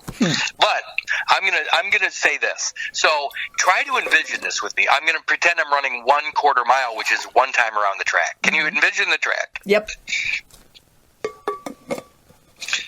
I'm going to. So in 1976, I ran on our state track team for Rockford East High School. I was one of 4 guys in the relay. I was the second leg. Okay. All right. So my first guy was at the starting line, the gun goes off, he runs. Mm-hmm. He runs around the track. He goes around the first curve, down the back stretch, around the second curve, and now he's coming up the front stretch, ready to hand the baton off to me. Mm-hmm. I receive the baton. Mm-hmm. I run around the first curve. I run down the back stretch. I'm in second place. Mm-hmm. I come around the second curve, and I'm coming up the back stretch. Mm-hmm. I'm in second place. Here's the thing. As I'm coming up the back stretch, if I do not slow down, I will probably remain in second place. All right? Most people never speed up coming down the backstretch. It looks like people are running faster down the backstretch, down the front stretch, the home stretch. Mm-hmm. It looks like people are actually sprinting to the finish line, mm-hmm. and actually running faster. But in most cases, they are not. In most cases, it looks like they are going faster because everybody else is slowing down. All they're doing is maintaining. You see what I'm getting at? If I hold my speed, if I don't speed up at all, but everybody else is getting slower, mm-hmm. then does it look like I'm accelerating? Absolutely, yes. That's what's happening. For me, it's not about intelligence. I'm not accelerating away from anybody. Mm-hmm. I keep telling the same story over and over and over. I keep exposing reality mm-hmm. over and over and over in all the different ways I can. Mm-hmm. I'm not getting smarter. Mm-mm. I'm staying right where I'm at. Mm-hmm. The problem is everybody else is slowing down. They're getting dumber. Mm. And by getting dumber, I look smarter. Mm-hmm. I look faster. Mm-hmm. I was telling this to Debbie the other day, and I said, it feels funny to be moving away from people. Mm-hmm. But I'm not moving away because reality is always reality. It stays where it's at. Mm-hmm. So I'm in reality. Mm-hmm. But everybody else is falling back mm-hmm. because they're losing their grasp of reality. Yes, absolutely. They're falling further and further behind by believing in COVID, by believing all of these talking heads, by following Fox News, by listening to politics. They're falling further and further behind. They're getting dumber. Yes. I'm not getting smarter. Right. They're getting dumber. Absolutely. It looks like I'm accelerating away from everybody, but all I'm doing is maintaining a position in reality. Yep. I get it. Got it? Yep, got it. That's what it feels like to me. Mm-hmm. I know I'm not getting smarter. I'm as smart as I will ever be. Mm-hmm. And I'm not more intelligent than most people. Mm-mm. But I'm telling you right now, even the most intelligent people are falling behind. Mm-hmm. Yeah. Okay. No, I agree with you completely. And there's fewer and fewer people that I even want to say anything to. You know, mm-hmm. I mean, this experience of working in this pub, they're all really, really nice people. Right. But they want to stay asleep. They want to come and drink their beers and go home. They don't want it. They don't want anything more than that. But you know what? There's something to be said about that. And in reality, you could do that. Mm-hmm. In reality, if there was no threat. Yes. I mean, seriously, don't get me wrong. I love sitting in the pub. I love not knowing what's going on out beyond my gate, beyond mm-hmm. my cantilever gate that we had built at the house here. I mean, I love the idea of sitting and drinking with people. I do too. Yeah. And just being in the moment and enjoying it. Yeah, I love being there with them. I bet. I know it's fun, isn't it? It's fun. You know, and they know that I have no judgment towards, and they're let me be there not drinking. You know, I mean, I walked over there last night, and, you know, they started teasing me the minute I came in the door. And I joke with them, and we have a good time together. And I have, you know, for me, there's no desire to drink because it makes my body miserable. And right. They accept that. You know, it's like it's not because I judge them because they drink or at all. It's like, hey, there's days if my body would let me, I would drink. No, you know what? And that's just the thing. It's just being able to participate and enjoy. And seriously, even self-medicate away from this, the lie, away from this level of lie. Again, reality. I like it. I like being with people, and even to the point of getting stupid. Well, it's better than remembering what we're involved in sometimes. Absolutely. And these are just people who are living reality. They're going to work, they're doing their job, they're doing a value for value exchange, and they're coming and they're choosing what to do with it. And they're just salt of the earth, really. They're just living in the present moment. In truth, and all of this other stuff, if it wasn't so much, you can see they feel something's not right, and they don't know what to do about it, and it's overwhelming to them, and that's part of the reason they come and just get a little relief at the end of the day, And that's the thing is, most people know there's something wrong. Most people know it. Yeah. But there's nothing they're too far back. They're too far along. Yeah. They don't even have the time that I've had. Thank you, Debbie. They don't have the time to do what I do. Yeah, and thank you. And they don't. And maybe they don't have the skill set that I have. No. Or the eyes that I have. By the way, my eyes are getting sharper and sharper every day regarding this material. Yes, they are. Okay. Well, and thank you, Becky, because that's the reason I can do this. And sometimes I don't appreciate that. But yeah, I couldn't be doing this if I wasn't exactly where I am too. And I don't have the eyes to see it the way you do, but with the words, but I can feel and know it, and I can see other pieces when you point things out to me. That's because, you've been around long enough now, and you were willing to listen.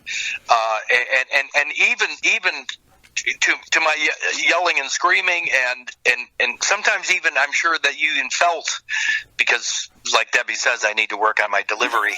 But I'm sure that he, hey, it's like shaking a baby to the positive side, and I'm talking about not a biological baby, but it's like shaking somebody awake, saying, come on, snap out of it. Yeah, and that's the way I take it, Kurt. I have never felt attacked by you. Okay. Other people want to defend me, and they're like, oh, I can't stand you. And I said, he's never yelling at me. He's just trying to get me to see something, and he's frustrated because I'm too stupid to see it. I'm on a boat, a small boat, a small dinghy, and I'm throwing you a life preserver, and it's right there. Just grab hold of it. And I'll pull you in. Just grab hold of it, and you're going, where is it? Where is it? I can't see it. Yeah, it's what life preserver? It doesn't exist. Come and get me. No, I can't come and get you. Exactly. The people don't understand. It's really... Yeah, and underneath that is been a knowing all my life that this is exactly what I was looking for. I don't have a brain that works like yours, but I can always, eventually, I'm open to knowing that I don't know. Me too. Yeah, I know you are. And that's what, everybody's like, well, he changes his mind. And I'm like, no, he's just seeing more. He's seeing more of reality. He's getting the pieces. And of course, he's not going to hold on to. It's like the baby who, if you're going to be the monkey and hold on to the banana in the jar, then you're going to be stuck with the jar. Thank you. By the way, I always think of it as a microscope. You see something under 10 power and you say, there's the truth. And then you bump it to 100 power and you go, there's the truth. And then you bump it to 1,000 power and you go, there's the truth. And then now you're working with an electron microscope and you go, there's the truth. But as you keep digging, as you keep moving down towards, eventually there's the truth. The truth is fertilization. I can't go any further than fertilization because that's the origin of the species. That is creation itself. There's nothing beyond that for me or you or anybody else.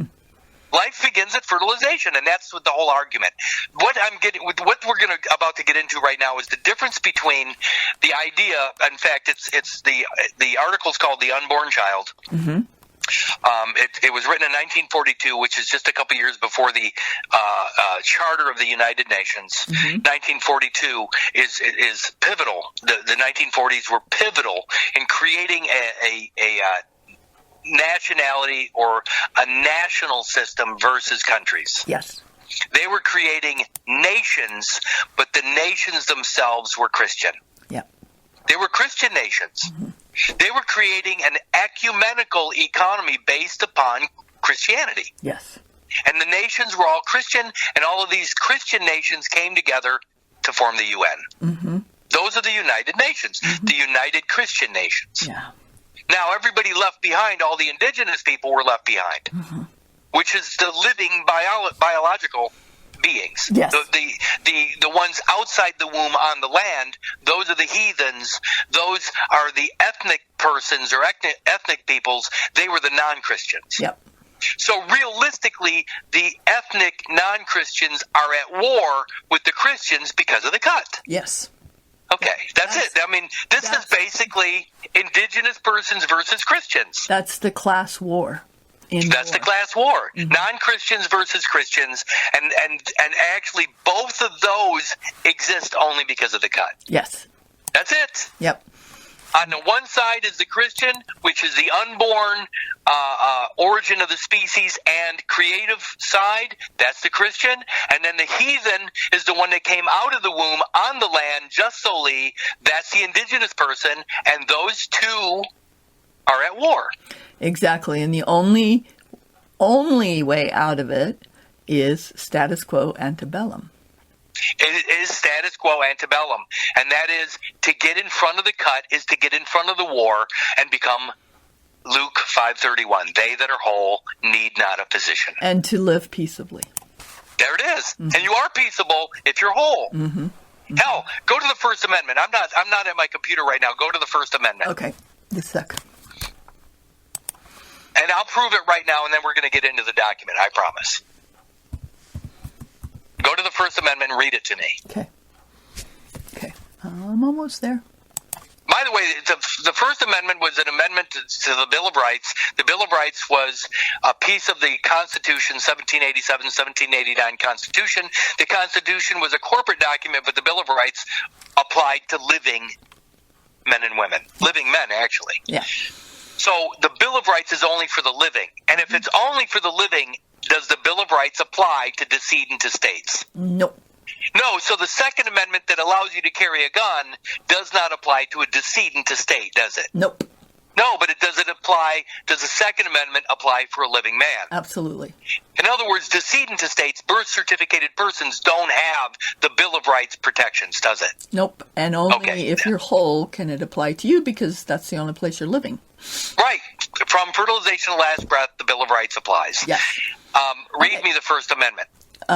Congress shall make no law respecting an establishment of religion or prohibiting the free exercise thereof, or abridging the freedom of speech or of the press, or the right of the people peaceably to assemble and to petition the government for redress of grievances. Read that little peaceably again. The right of the people peaceably to assemble. Assemble. Mm-hmm. Go to the definition of assemble. To peaceably assemble. To peaceably assemble. Does that not mean putting Humpty Dumpty back together again? Uh-huh. Isn't to peaceably assemble to be a pacifist? Mm-hmm. And put yourself back together as a pacifist, mm-hmm. from fertilization to last breath? Mm-hmm. You're actually recognizing your whole. Yep. Status quo antebellum. Yes. Before the war. Assemble.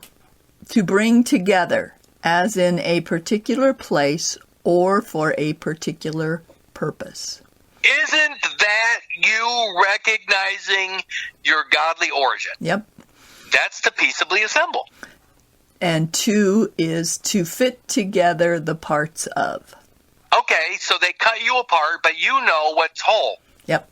So when you know that the cut is erroneous, the cut is not true, and you make the statement, all present and accounted for from fertilization to last breath, does the First Amendment at peaceably to assemble, does it apply? Yes. If you're at war, does that apply? No. No. No. So You have a right to peaceably assemble, but you don't have a right to be a belligerent at war. No. No. Okay. Look at how amazing that is. So the other definitions meet together, and and then it has convene. And so if you look up convene, it says to come together in a body. Oh, my God. I love it. So, again, the First Amendment, if you understand peaceably assemble, you recognize that that means a pacific, to be a pacifist, number one, means that you are not making a choice of left or right, unborn or born. You are actually recognizing Luke 5:31, they that are whole need not a physician. Yeah. You don't need the forensic courts to put you back together because you recognize your godly origin. And I can As only fertilization. I can only assemble myself. You don't even need to be assembled I because know. you are Yes. because you're still using it and you have never not occupied I that said biology. it wrong. I can only recognize my wholeness for me. I cannot recognize it for. I cannot make it be true for anyone else. I have to know my wholeness. And that is the knowledge. Yes. My people will perish for lack of knowledge. Yes. And that's what's happened. Absolutely. People have been misled to agree to the cut via birthday. Yes. And that birthday is a war. Okay. Yep. Okay. Unborn. The Unborn Child by P. H. Winfield, and the source is the Cambridge Law Journal, 1942. By the way, this is downloaded at my pCloud site. It's in the Darwin Meets God file, and in the sub-file is the 2022 file. It's in there. Okay. Okay, so I need to get to the point. So you're going to have to, I hate to do this to you. I'm looking for a place that I can just... Okay, so the first writing, it says, some years ago, the position of the unborn child in the English law of tort attracted my attention, and it is chiefly in connection with that branch of the law that I wish to discuss the topic. But as almost invariably happens in legal research, I soon found that there were other aspects of the subject which at least deserved passing notice and at most might be useful for analogy with or distraction from the aspect in tort. I'm not going to read anymore. So this is an attorney that was curious, and so he started digging. The first paragraph paragraph 1 says the law of property, and he goes into there is a fiction that a child in ventre samir is a person in being for the purpose of 1, acquisition of property by the child itself, or 2, being a life chosen to form part of the period in the rule against perpetuities. Again, perpetuities is eternal life, right? So I'm not going to... Go ahead. In ventre samir, that is in the womb, isn't it? Is that what that means? Yeah, go to MERE, M-E-R-E in Black's Laws. Tell me what it says. Okay. That's mother. I know that, but I'll look for it. L-M.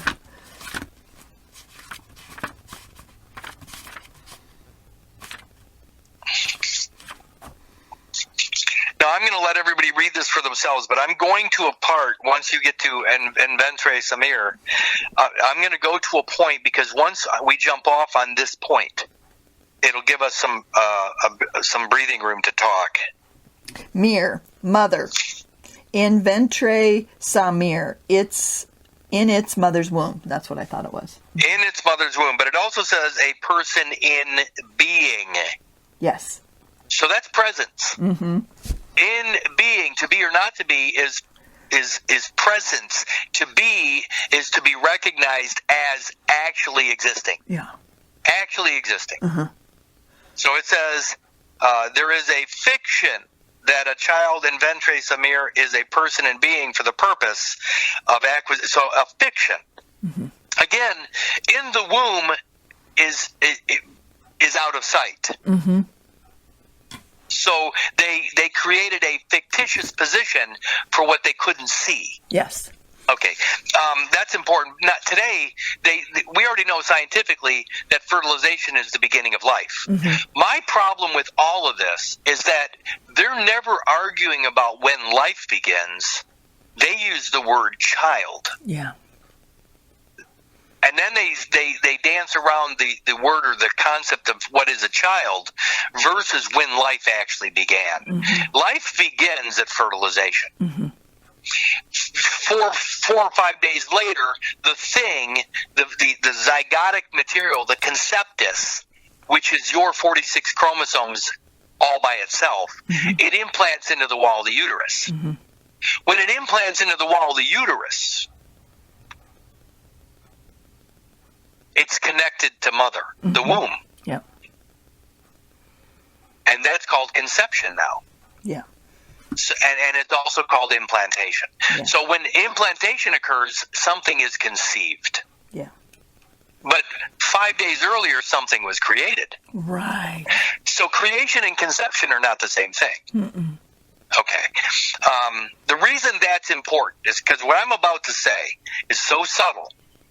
If you don't know about those first 4 or 5 days out floating in the waters prior to implantation, okay?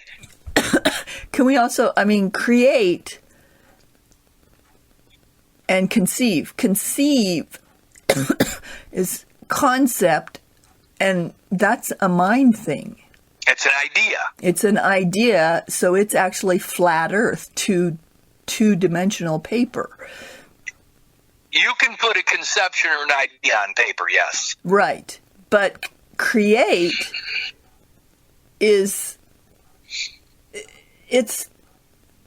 seems to me that, the word create is something 3D.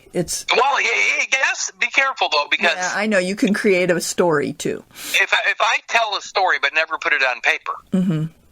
I created that world or that realm, mm-hmm. but it never exists tangibly. Mm-hmm.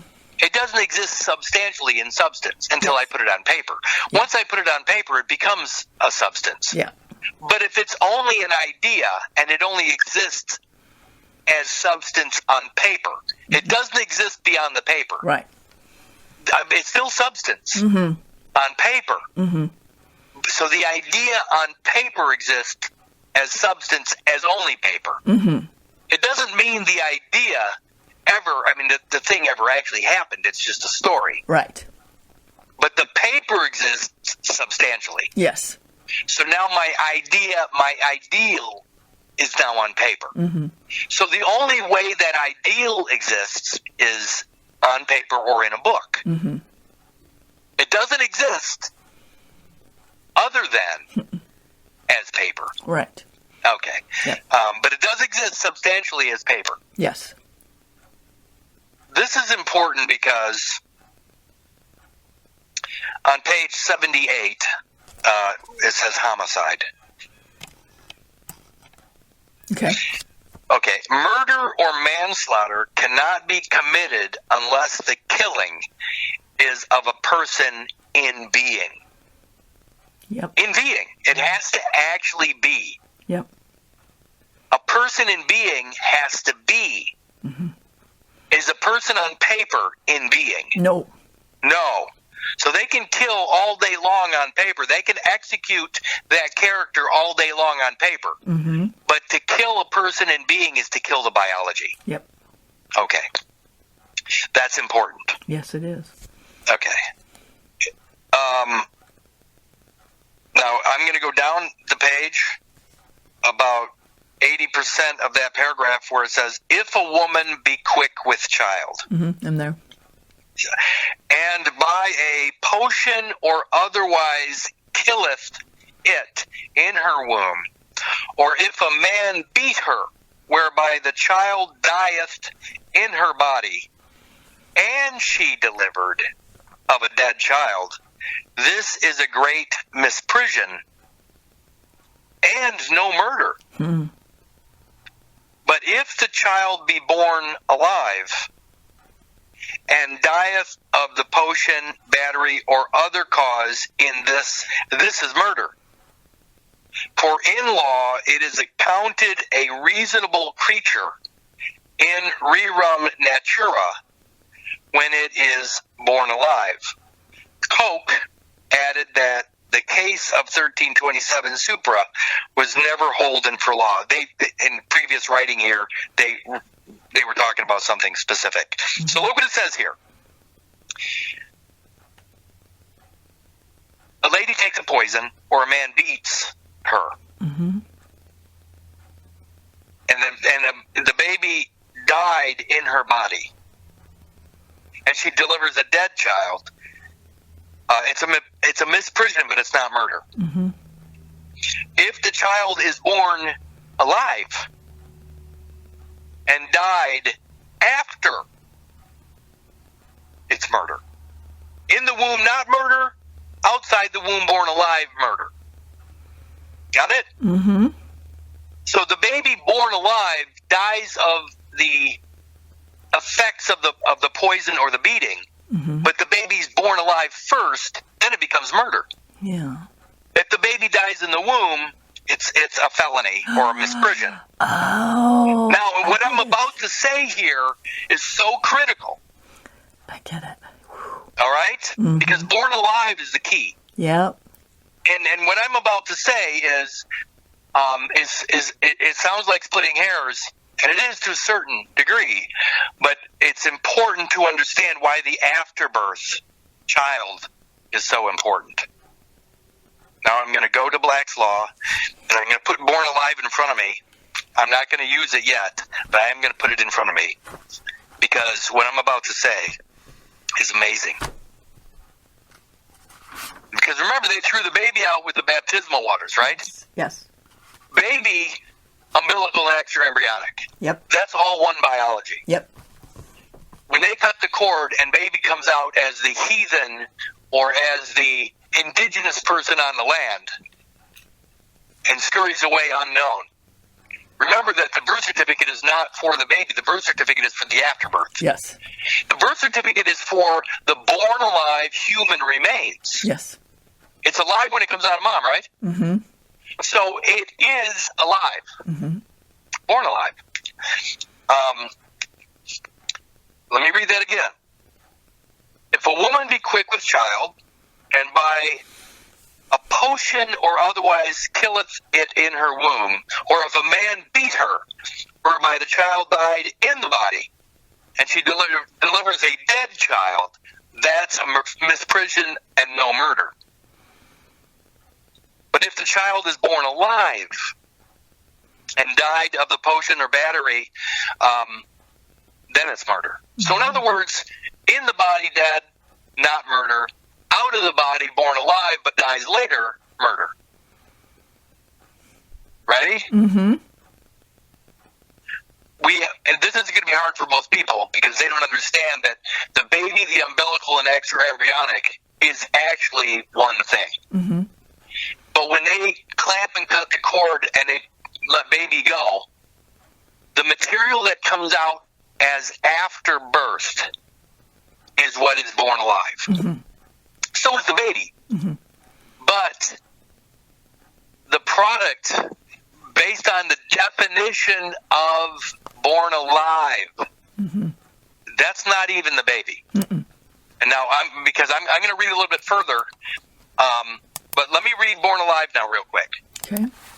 Born Alive says, being the product of conception, comma, after complete expulsion or extraction from mother.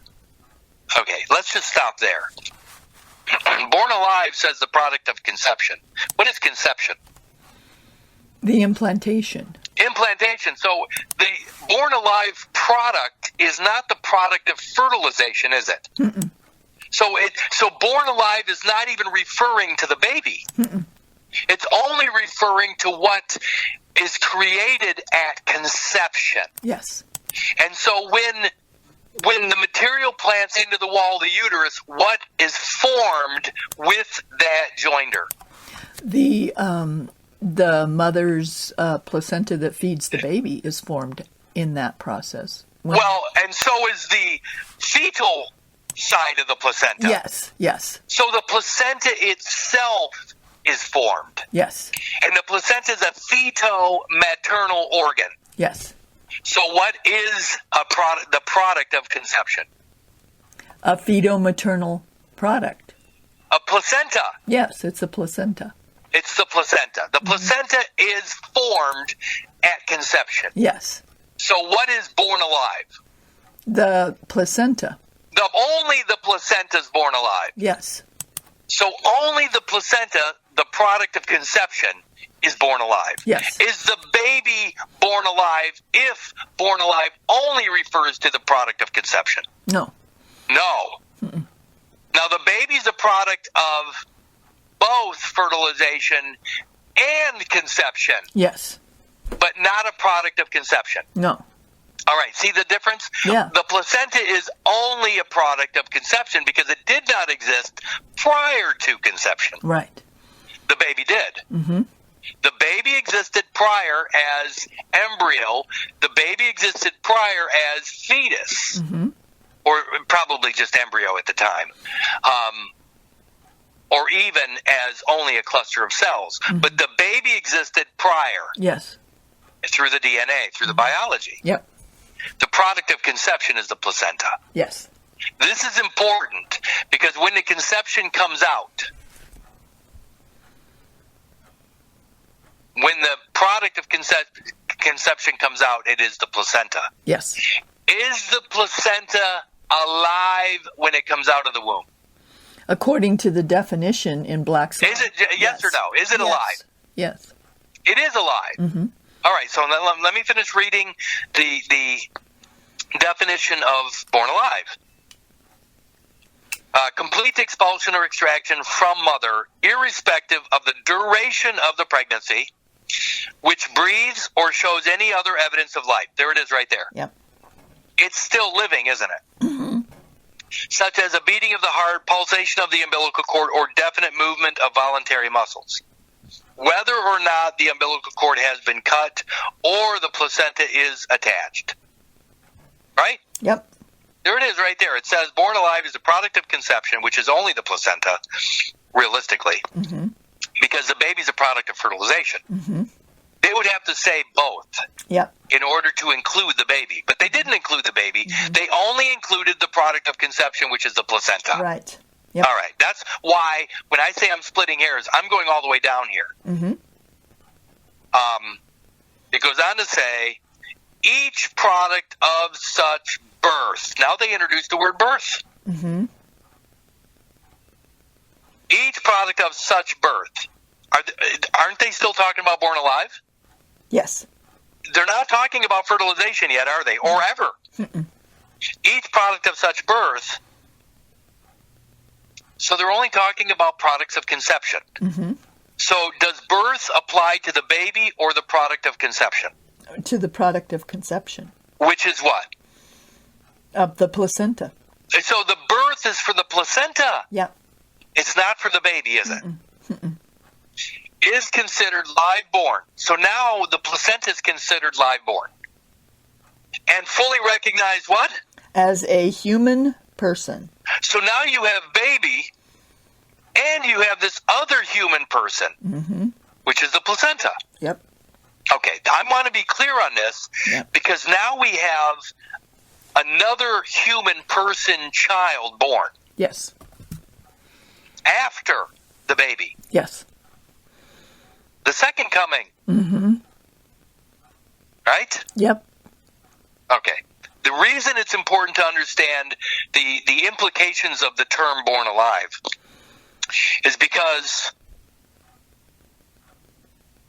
you know what, I'm going to skip over something. That second document that I sent you, Mm-hmm. this is so unbelievable because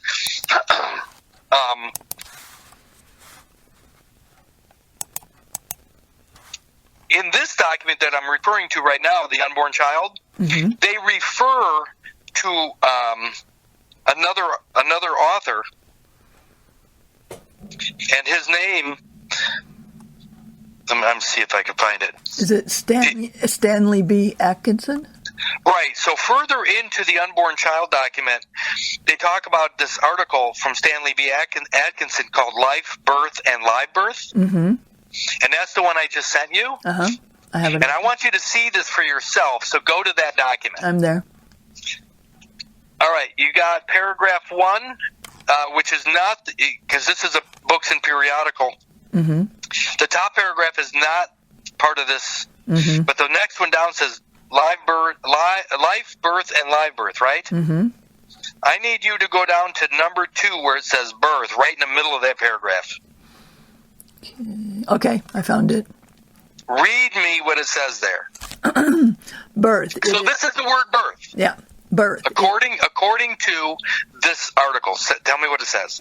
Birth. It is well settled that the instant of nativity is when the last part of the body of the fetus is wholly extruded from the body of the mother. The afterbirth, which is not legally considered as an integral part of the child, need not be expelled or the cord be severed. But look what it says here. Birth is, it says it is well settled that the instant of nativity, native. Yeah, wow. The instant of nativity is when the last part of the body of the fetus is wholly extruded from the body of the mother. If your biology is one biology, Mm-hmm. then the body of the fetus wholly considered is baby, umbilical, and extraembryonic material. Yes. You got that? Yep. So it says right here, birth is well settled that the instant of nativity, indigenous, Mm-hmm. the instant of nativity is when the last part of the body of the fetus. Now they're trying to make it seem like you're only talking about the baby. Mm-mm. But delivery, the medical definition of delivery is the fetus and its membranes. Mm-hmm. So it's in order for it to be considered a complete delivery of the fetus and its membranes. By the way, that's baby, umbilical, and extraembryonic materials, right? Mm-hmm. Is wholly considered. It says the last part of the body of the fetus is wholly extruded from the body of the mother. Mm-hmm. The entirety of your biology, all of it, Mm-hmm. even though they say the afterbirth, which is not legally considered as an integral part of the child. Mm-hmm. Look at that. Is not legally considered as an integral part of the child, need not be expelled, nor the cord be severed.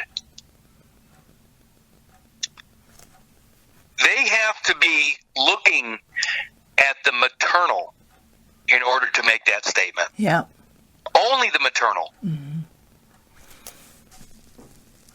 I don't know if I fully understand that. They have to be looking at the maternal. Oh, go back to where it says nativity is when the last part of the body of the fetus. Oh. If all of your biology is all one, Mm-hmm. and the last part of that is the fetal part of the placenta, then the only true afterbirth that is not part of the baby would be the maternal. Yep. That's it. In other words, if you leave the placenta as a fetal maternal organ, you have mixed the two. Because I am one. I am one whole. Yep. The wall of the uterus that comes attached to the rest of me, the last part of me, would be the afterbirth. Yep. Because that would be ultimately waste material. Yep. I am not waste. No part of me is waste material. No. I'm all one. Yeah. So the only part that they're identifying as afterbirth cannot be part of the fetus, cannot be part of that biology. Yep. The only waste material would be the maternal part of the placenta. Yep. You see what I'm getting at? Yep. And that is actually true. Yeah. And that is true because I don't need that. I don't need that biology anymore. I don't need that connection to mother anymore. Right. I definitely need my biology. In order for me to exist ever from fertilization to this moment, I need all of me. Yep. But I don't need that connection to mother anymore, so that you can have. Yep. No offense, Mom. Yep, absolutely. You see what I'm getting at? Yep, I get it. The only waste material in the whole delivery, ultimately, that can be left behind is the maternal part of the placenta. I cannot leave any piece of me and still be living and breathing today. Absolutely true. I get it. So they gave the fetal maternal organ its own title because they could physically separate it if they wanted to, but they're allowing that composition of matter to be considered one thing. Yeah. Because that one thing, that object, becomes the trust res. Well, it's becomes the decedent, which then they can control. They can have an authorship over it. And that's what they've done. Yeah. They've allowed the placenta, the fetal maternal 92 chromosome composition of matter, to become a patentable person. So they're saying that the product of conception, which is the placenta, not the baby, is a fully recognized human person. Okay? And this article is talking about Born Alive. Now, this is 1942. The Black's Law 5th edition is 1979. But don't think that this is not all connected. Now, the reason it's important, this is so critical. I'm going back to now the unborn child. Okay. And I'm going to page... I know this is hard for some people to follow, because I'm being very cautious even with you right now.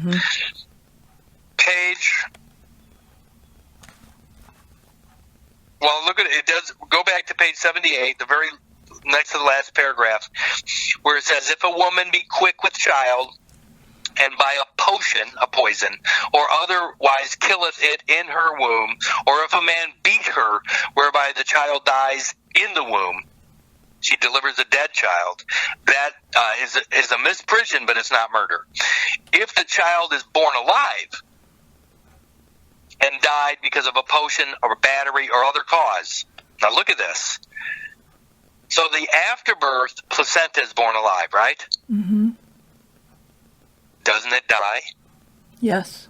So it dies after it's born alive, doesn't it? Yeah. It dies after it's born alive. What's the cause of its death? It says murder. No, what is the cause of the placenta's death? I'm splitting hairs here. By the way, this is almost a trick question, and I don't blame you for hesitating, because it's me. Listen to me. Listen to me. What is the placenta? There's two elements to it. What is it?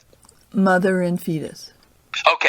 If the fetus is my biology, and I'm sitting on my couch right now, still living and breathing, is the fetal biology still alive? Yes. Yeah, of course it is. I'm still using it. So it my biology is still alive. Mm-hmm. In spite of the cut. Yeah. So because I know fertilization of the last breath is the truth of the matter,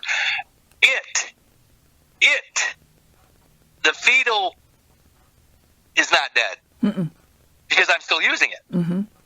But if I allow the cut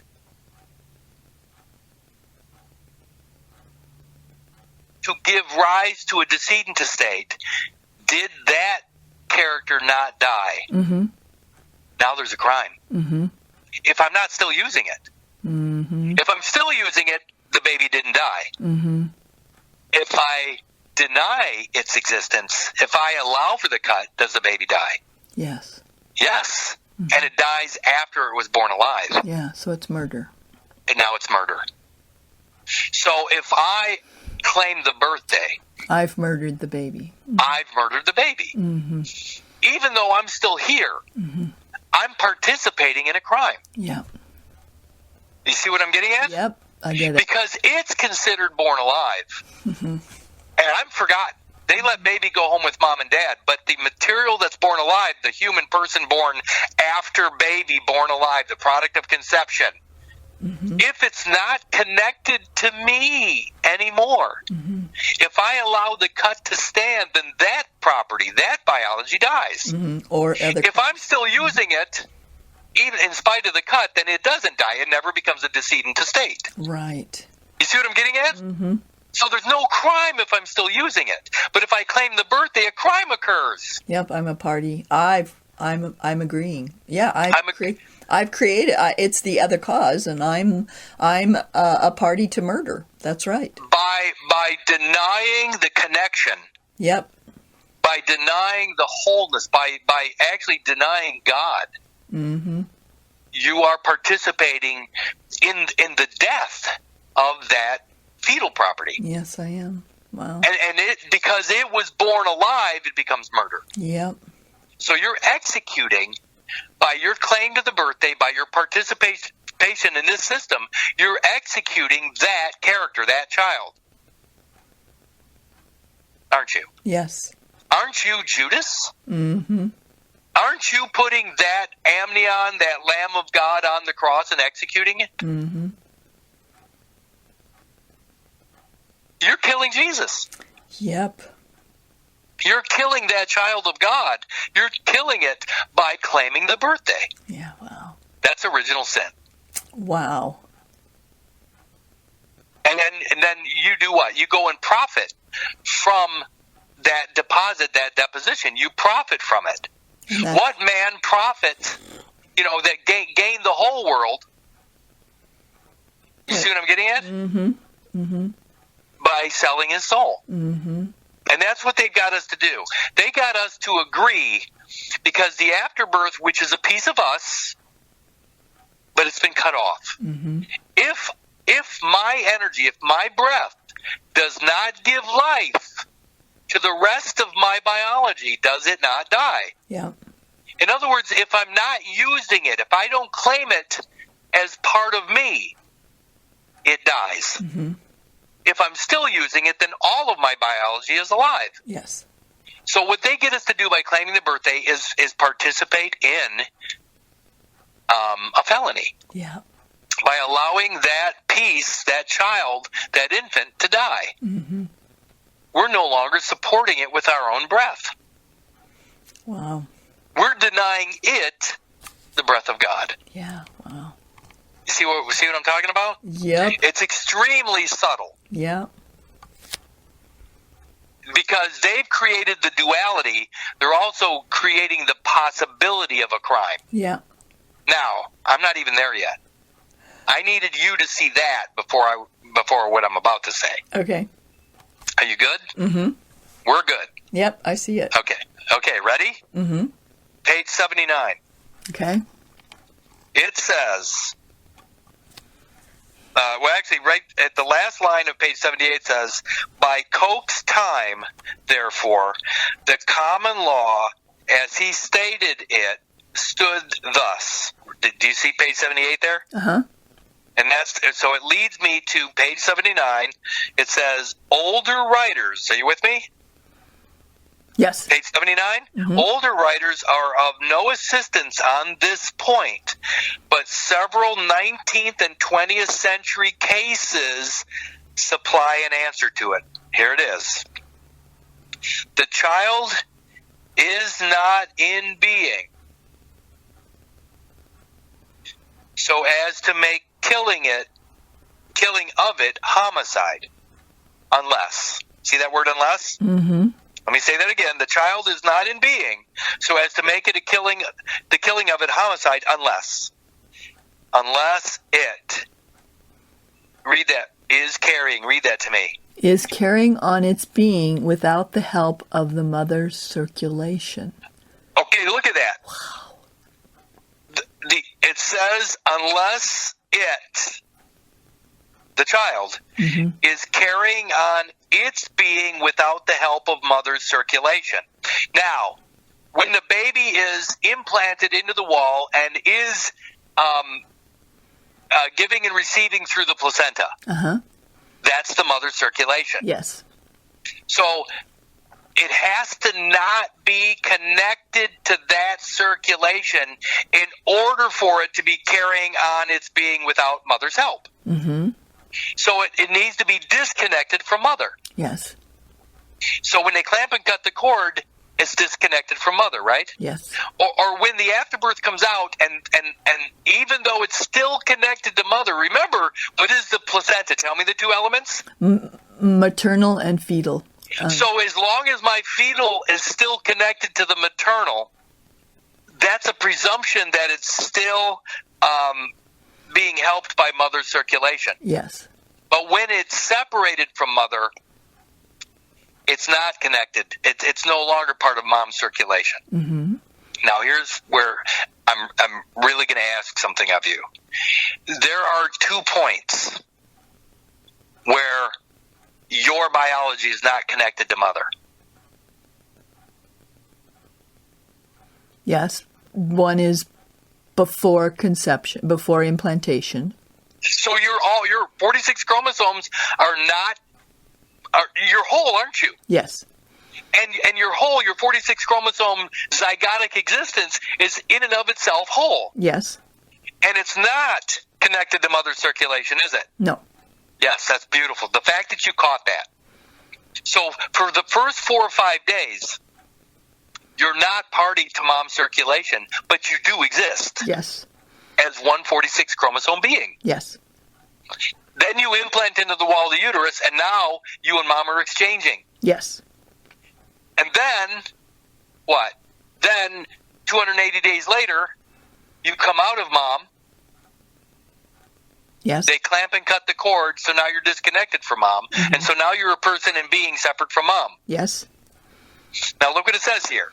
The child is not in being so as to make killing of it homicide unless it's homicide. Mm-hmm. Unless it is carrying on its being without the help of mother circulation. So it can be a homicide before, right? Yeah. Before implantation. Okay. And after the cutting. Wow. Or the separation from mom. But it cannot be a homicide. As long as it's whole. As long as it's connected to mother. Wow. So the placenta evidence is no homicide, doesn't it? Yeah.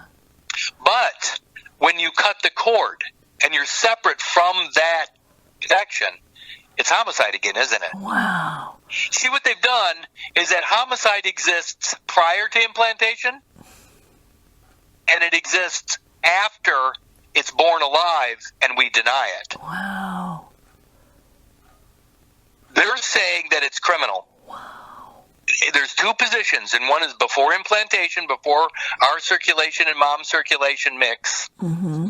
If you kill it before that, it's homicide. Wow. And also, if you allow it to be born alive and then allow it to die, it's homicide, which is what we do when we claim a birthday. Wow. You see, the point is that if you look up zygote, if you go to Zygote at Wiki, mm-hmm. and you see where it says the National Institutes of Health, mm-hmm. say that pre-implantation embryo is correct, right? Yeah. Mm-hmm. Well, that's one point where you are not connected to mother, even though you're in the womb. Mm-hmm. You're not connected to mother yet, but you're in the womb. Mm-hmm. And the other is where you are connected to mother, but then you come out of mom, they clamp the cord and cut it. Now, baby is outside, disconnected completely from mother, breathing on his own.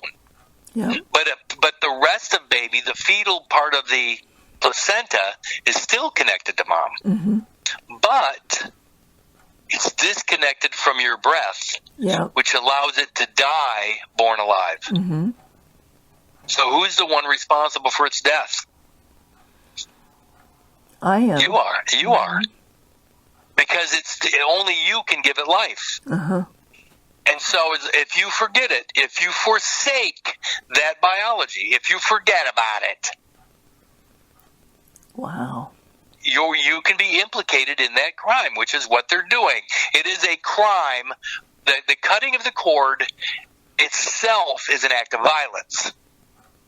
But to allow that material to be forgotten and let it die forgotten is a crime.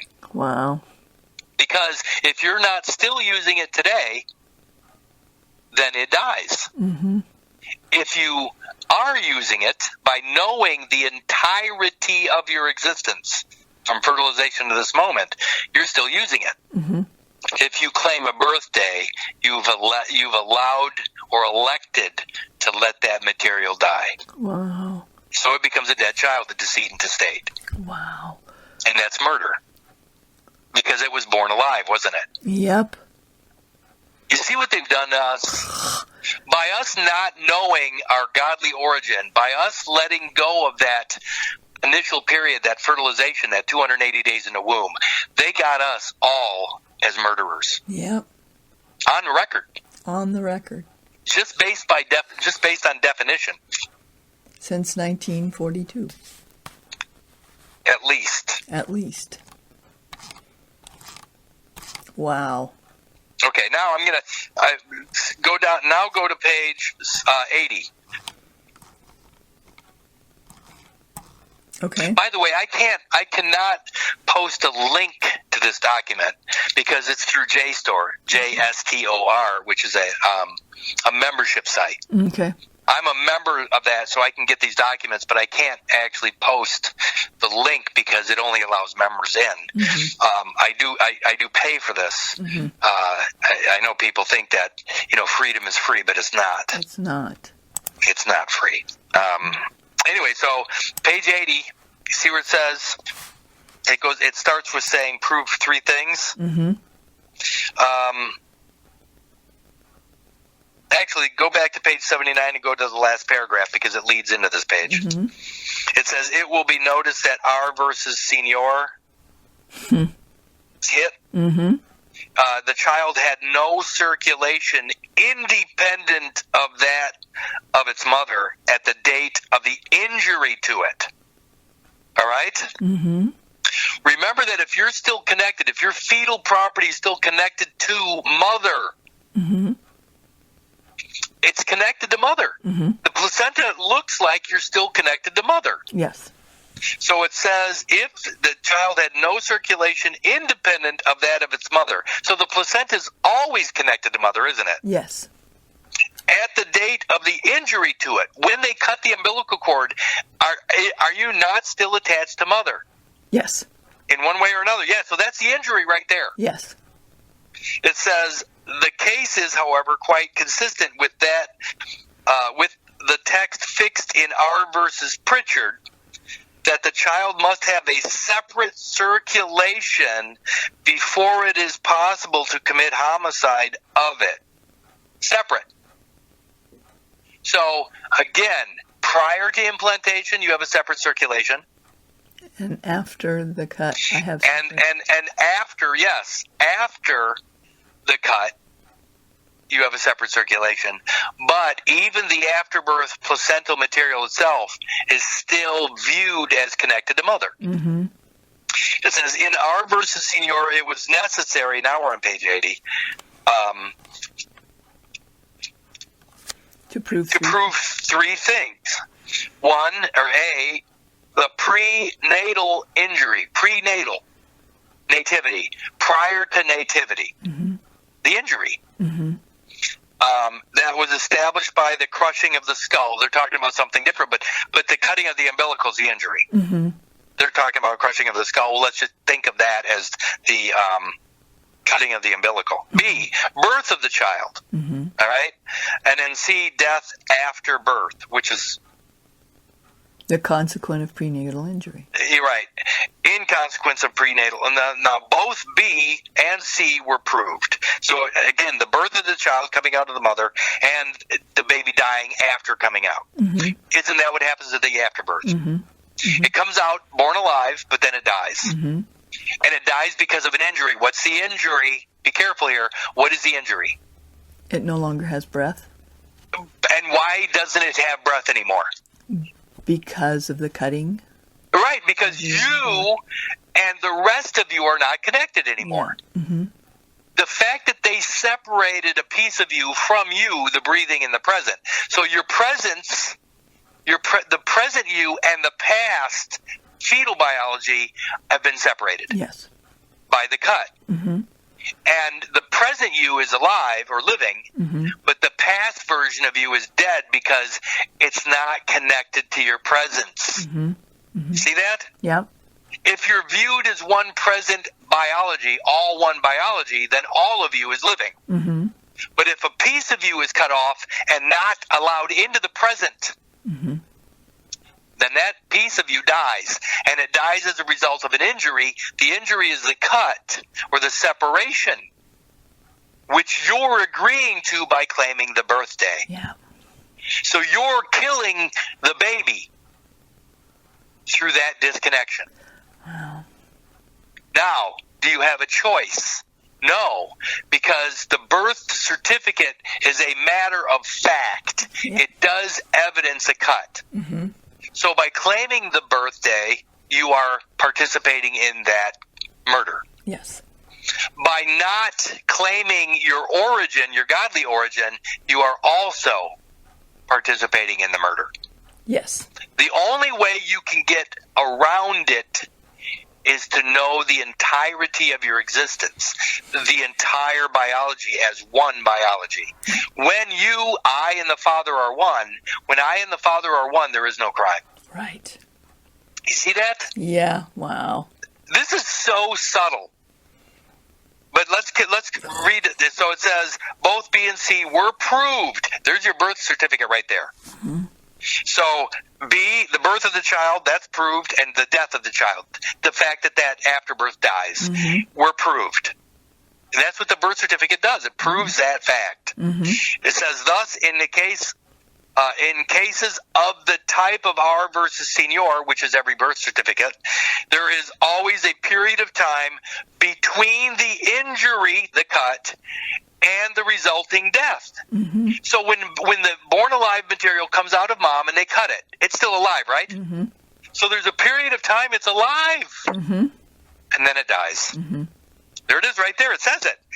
There is always a period of time between the injury, the cut, and the resulting death. Eventually, that afterbirth dies. Yep. And during that period, the child must have been born alive. Wow. That's the product of conception, the placenta. Yes. Now it says, nor has it been born alive unless it has had separate circulation. But in cases of the type of R versus Pritchard, death is always inflicted uno ictu. What is that? Look up uno ictu. I will.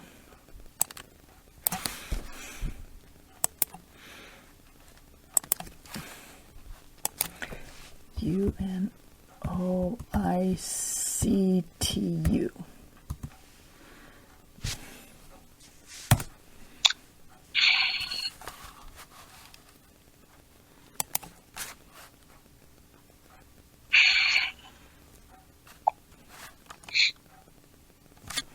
With one blow. Blow. The cut. Occurring all at once, simultaneously, collectively. That's the cut. Mm-hmm. The blow is the cut. Mm-hmm. I mean, if you look up cut, it'll say blow. Mm-hmm. So uno ictu, one blow, one cut. Mm-hmm. It says death is always inflicted uno ictu, one cut. And the problem is whether that ictus, that cut, that blow, was inflicted before birth or after birth.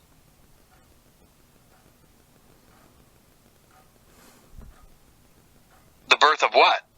The placenta. So the cut, does it occur while that material is still connected to mother?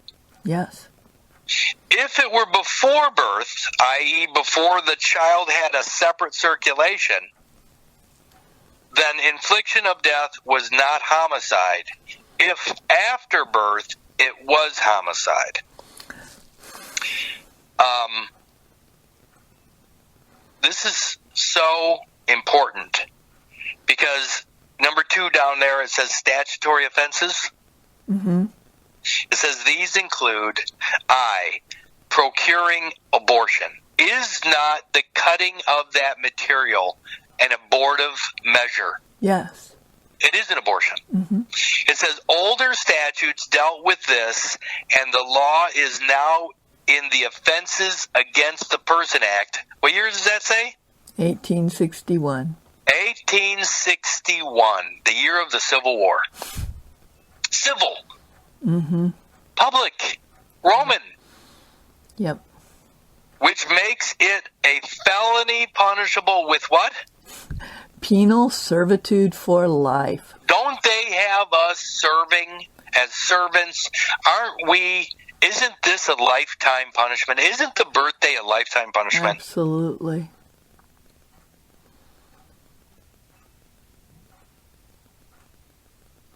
Wow. It also go down to number 2. It says concealment of birth. See that? Mm-hmm. Now think about this. If you participate in the birthday or claim the birthday, I mean, whether you have knowledge of it or not, ignorance of the law is no excuse. It says where a mother was suspected of killing her illegitimate child. By the way, legitimacy. Does every baby have a dad, a father? Yes. Absolutely, it has to, because the sperm, without the male sperm, there is no baby. Right. So there's no such thing as an illegitimate child. Mm-mm. I should say illegitimate baby. Right. There may be an illegitimate child, but there's no illegitimate baby ever. Yes. Because every baby is legitimate. Yeah. It has a dad. It has a father. Mm-hmm. Her illegitimate child. It was realized long ago that the nature of the act would make it difficult to prove whether the child were killed before or after the birth, and therefore to establish that it had been murdered. In 1623, a statute met this by creating the crime of concealment of birth. It was punishable with death. The present law is in the Act of 1861. Says if a woman is delivered of child, whether legitimate or illegitimate, anyone, by the way, when they say whether legitimate or illegitimate, they now have the ability to talk about the baby or the afterbirth child. Mm-hmm. You see that? Mm-hmm. Mm-hmm. The afterbirth brood parasite is the illegitimate. Mm-hmm. Always. Mm-hmm. Because the baby's always legitimate. Mm-hmm. You see how they did this? Yep. It says, if a woman is delivered of child, whether legitimate or illegitimate, anyone who, by a secret disposition of the dead body, whether the child died before, at, or after birth, endeavors to conceal its birth, is guilty of a misdemeanor, punishable by 2 years imprisonment. Isn't that everybody claiming a birthday? Yep. The secret disposition of its dead body. Wow. Doesn't the cut material always die? die? Mm-hmm. Aren't you participating in concealing its death? Yeah, wow. Unbelievable. It is just so... But does it actually die if you're still using it? No. Look at that. Just by having the knowledge Yep. of fertilization to last breath, there is no crime, is there? Mm-mm. It's unbelievable. Wow. It is just... Oh, it makes me sick to my stomach here. It makes me sick to my stomach. How many... Because what they've done, and by the way, you can blame the Roman Catholic Church for all of this. Absolutely. Because it's human creature. They're claiming the human creature, the afterbirth itself, as their property. Mm-hmm. But what they're claiming is part of me. Mm-hmm. My fetal biology, I'm still using it. Mm-hmm. If I'm still using it, it's not part of the human creature placenta, is it? No. They can have the waste material. They can have the maternal afterbirth, but they cannot have the fetal. Mm-mm. Because I'm still using it. Mm-hmm. And that's the answer. It's the What is the answer? What's going to be the title of this call? Status quo. Antebellum. Status quo antebellum. Yes. It is status quo antebellum. It just makes it so clear that is the only way. Wow. Okay, now I'm gonna ask for some more help. Okay. Antebellum. A-N-T-E. Right? Mm-hmm. Antebellum. Mm-hmm. Go to etymology online and look up ante. A-N-T-E. Okay. And this is going to be fun. I mean, this is actually, we're at 2:40. By the time I'm done talking about this, it'll be 3 hours anyway. It always is. I mean, just it always seems to take. I mean, it's hard to even imagine talking for 3 hours, isn't it? It's so easy with you. I know, but it's so fast. It is. It is. I mean, if I sit around for 3 hours, it's a long time. But talking about this and being in the moment the whole time, it goes fast. Yeah. Time just disappears. Ante, A-N-T-E. In the game of poker, stake of money placed in a pool by each player before drawing cards. Wait a minute. So to ante up is to put up a stake. Mm-hmm. A stake. And ante in Latin means before. Okay. So the before property, the before, the in the womb is the before. Mm-hmm. The 280 days in the womb is what is being anteed up, is being put into the pool, right? Yes. And it's becoming the stake. Yes. If I put a stake in the ground, marking something, it could be a cross, couldn't it? Uh-huh. If I put a marker in the ground marking where my material, when it was amputated, fell to the ground, that's a marker, isn't it? Yes. It could be a stake in the ground, couldn't it? Mm-hmm. If I leave that material behind or to be presumed as a stake, it is the cross, isn't it? Yes. Keep reading. The American, in 1838, the American English poker slang, apparently from Latin before, anti-front, forehead. What did you just say? Before. No, right after that. Front. I'm going to have to go to you're at etymology? Yeah. The American the American English poker slang, apparently from the Latin anti, before. I'm sorry, you just said it again, but you missed it.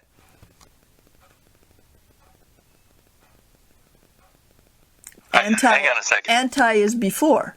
Is that what I'm missing? Are you mispronouncing something? You keep saying anti.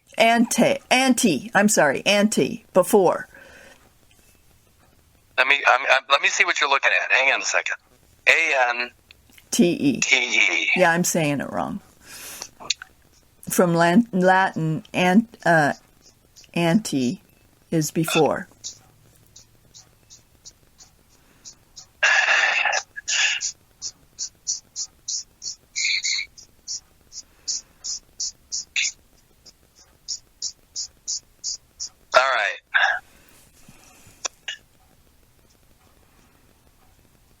I see.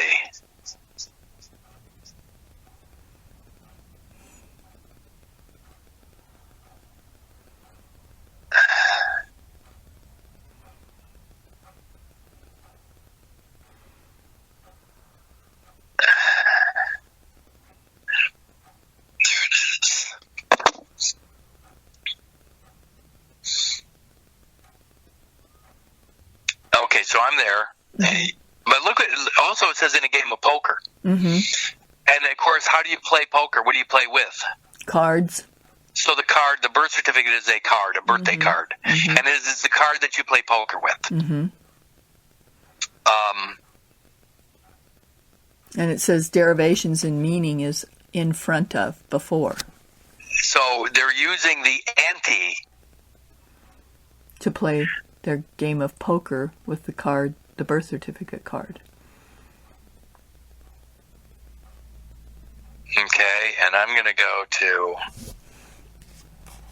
If you scroll down, they have antebellum in the antebellum. Antebellum. Oh, there it is. Okay. It forms all or part of. Click on... I'm looking at the same thing as you now. So go to... You're at ante, right? Mm-hmm. Click on the hyperlink right there where it says from PIE root ant. Okay. Click on that. Okay. See what I'm talking about? Mm-hmm. I got it.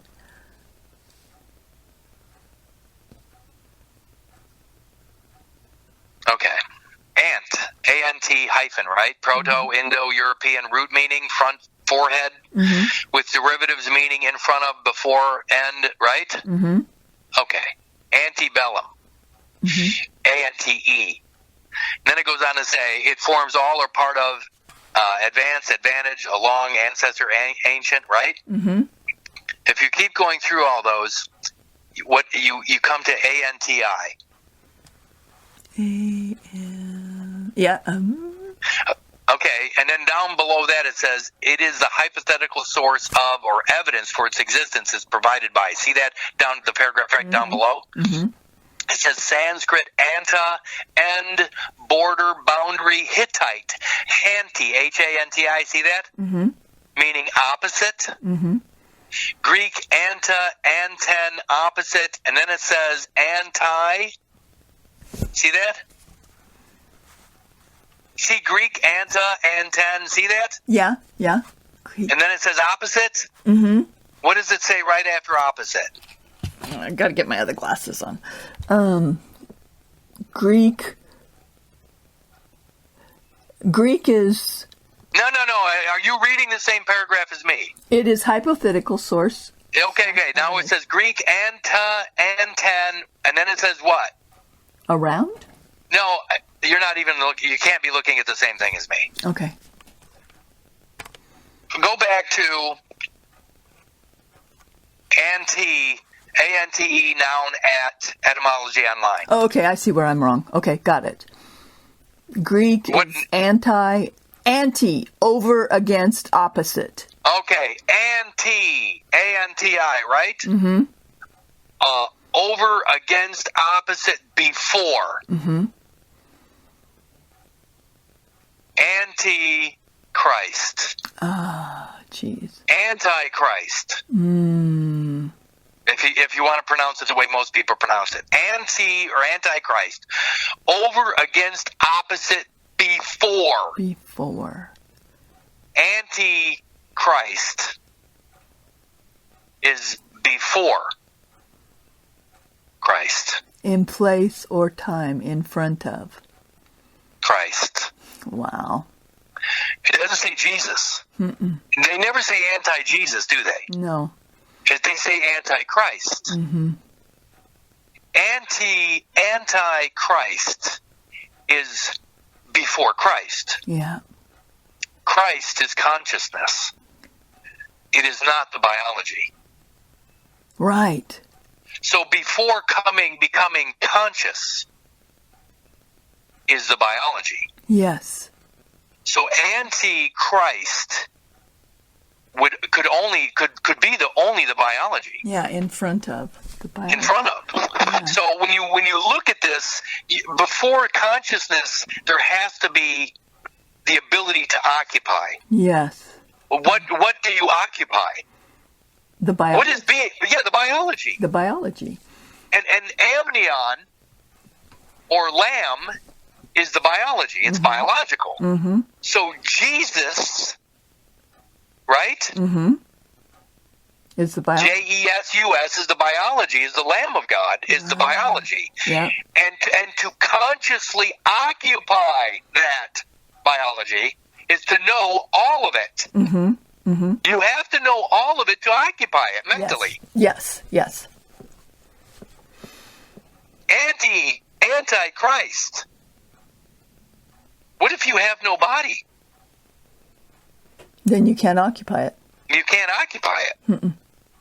You realize that everybody that has already sacrificed the body, look what they're doing. I mean, look what the Antichrist or Antichrist position would actually be. I mean, that's what we're getting at here. Yeah. When you start to understand the words and realize that antebellum, A-N-T-E, bellum, is before the war. Yes. And the war is for your consciousness. Yes. It's for your mind. Mm-hmm. And they're getting you to abandon the occupancy of your own body, abandon your physical existence. They want you to claim an eternal life, which is pure fiction. Yeah. And you do That's it. what they, and you do it, and people do it every day. Oh, I want eternal life. Eat a bullet. Yeah.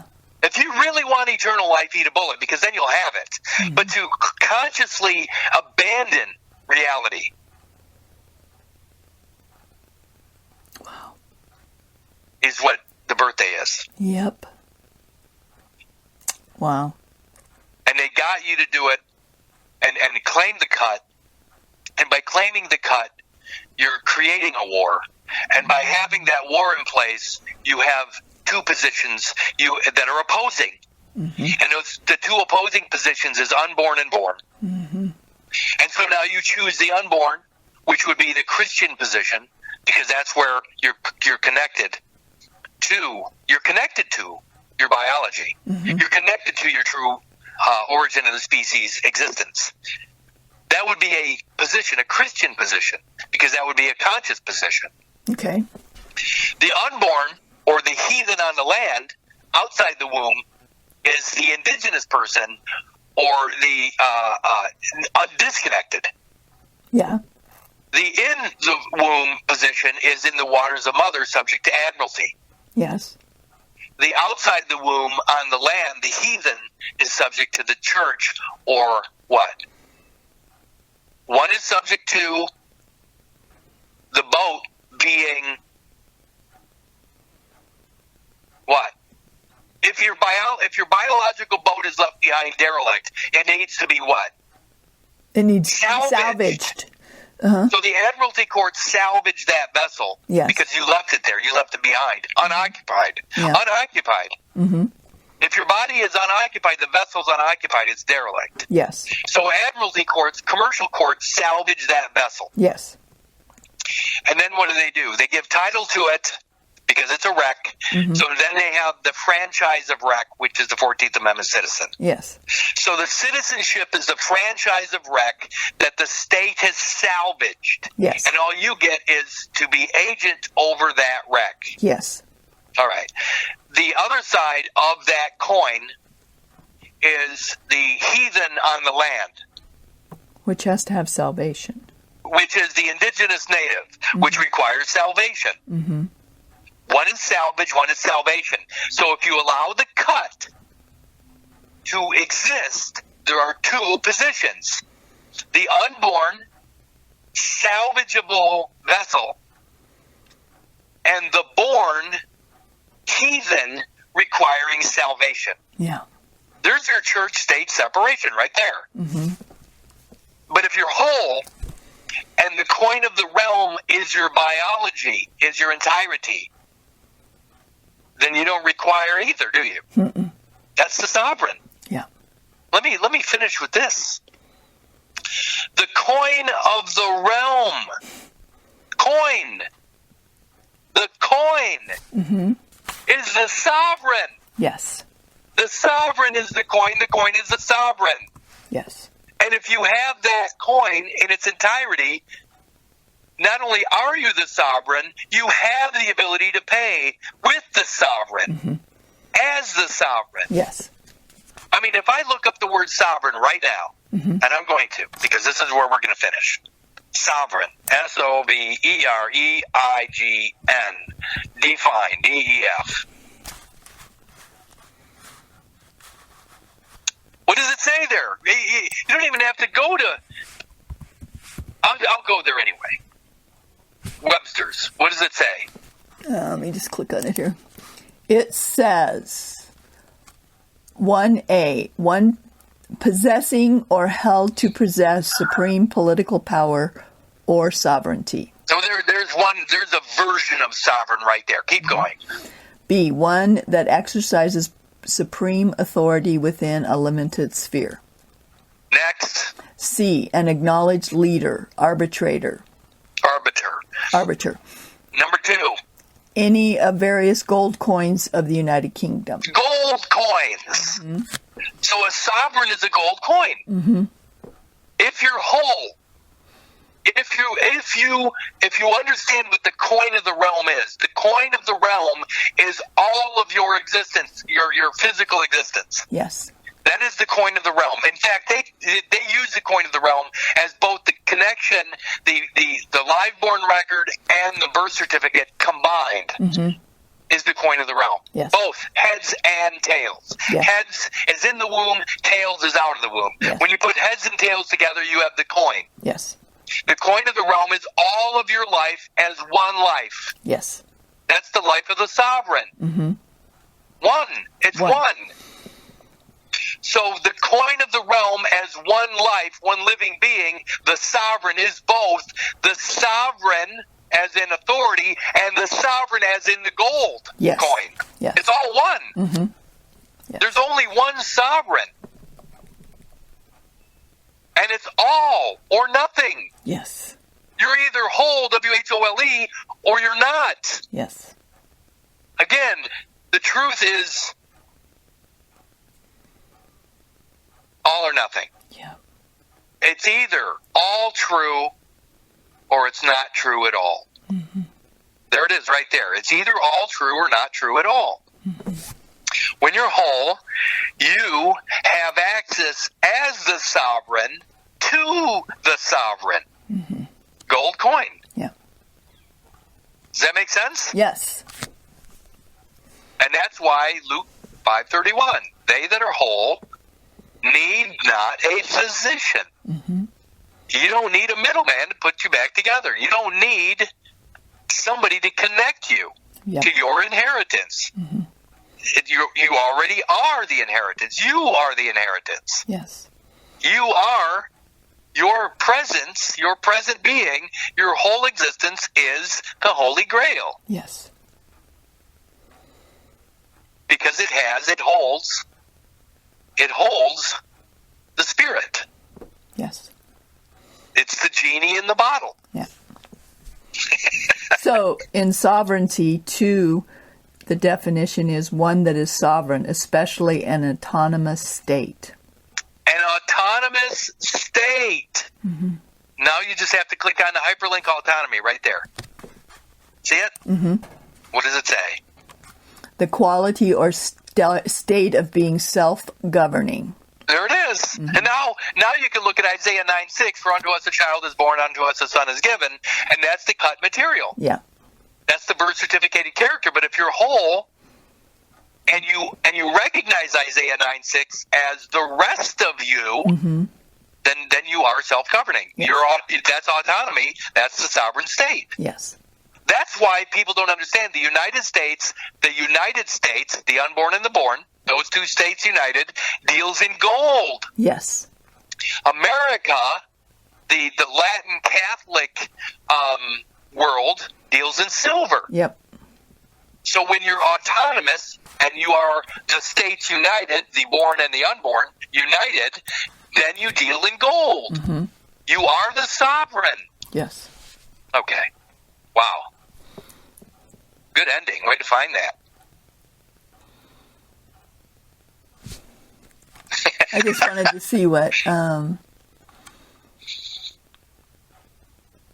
So in etymology, one of the definitions under the noun, it's from the root word geld, which is to shine.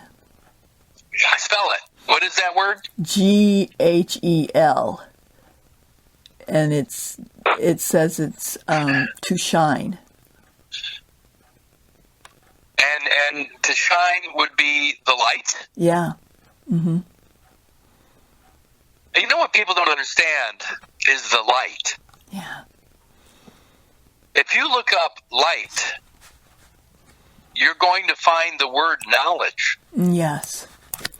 To shine is to have the knowledge. Yeah. That's the shine. Mm-hmm. You have the knowledge of all of this. And that's when you shine. Mm-hmm. That's the light of truth. Yeah, it says 6a, spiritual illumination, B, inner light. The inner light, and what organization was involved with the inner light? What religious organization spoke of the inner light? The Quakers?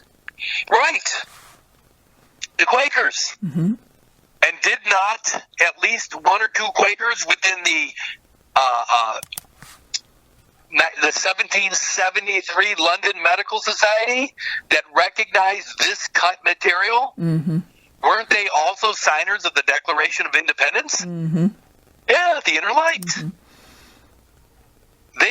I don't have any problem with any of these religious or ecumenical or ecclesiastical societies at all. Mm-hmm. I think they're just trying to help people in their way, mm-hmm. But they're also using it as a filtration system mm-hmm. for the animals. Mm-hmm. They're letting the animals basically live as animals mm-hmm. until they find that inner light. Mm-hmm. And that inner light is consciousness, spiritual consciousness. It's all that stuff, mm-hmm. but it's recognizing that we're more than animals. Yes. Well, that's all it is. It's recognizing that we're more than animals. Yep. And that we should treat each other not as animals. Mm-hmm. And again, that's why even the Quakers, I mean, I think that's a pretty cool, if I had to pick a so-called religion, I would probably lean towards the Quakers. Mm-hmm. And finally, what is the Quakers, what are they known as? A society of friends. Friends, yeah. Friends. Mm-hmm. What's interesting is that the United States was taken off the gold standard. The gold standard. The United States was taken off the gold standard in 1971 by Richard Nixon. Mm-hmm. Richard Nixon was a Quaker. Yeah.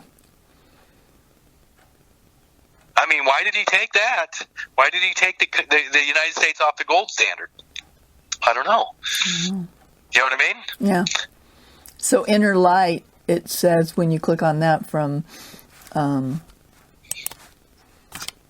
light to inner light, it says a divine presence held, as in Quaker doctrine, to enlighten and guide the soul. My favorite, one of my favorite Star Treks mm-hmm. was a Picard episode, and the episode was actually called The Inner Light. Hmm. And Picard, right in the beginning of the episode, they were, believe it or not, they were. It showed they were on the quarterdeck, on the deck, and they were looking at their screen, and there was a giant rock, or it was I don't know whether it was a satellite of some sort, or a rock, or something was coming towards the ship. And it was becoming it looked like it was becoming a threat. Mm-hmm. But all of a sudden, Picard fell to the ground, fell to the floor unconscious. and this is a spoiler alert, but he falls to the ground unconscious. Everybody, all the other folks there thought something was wrong with him. Mm-hmm. And they were trying to figure out, because it looked like he was dying, or, in a coma or whatever. But he was laying on the ground of on the bridge of the ship. Uh-huh. And while he was apparently unconscious to everyone else, while he was laying there, he lived an entire life. Wow. And so it shows, the whole show is him living that life. He gets married, has a son. He does all that stuff while he's laying there. Wow. But the episode's called The Inner Light. Wow.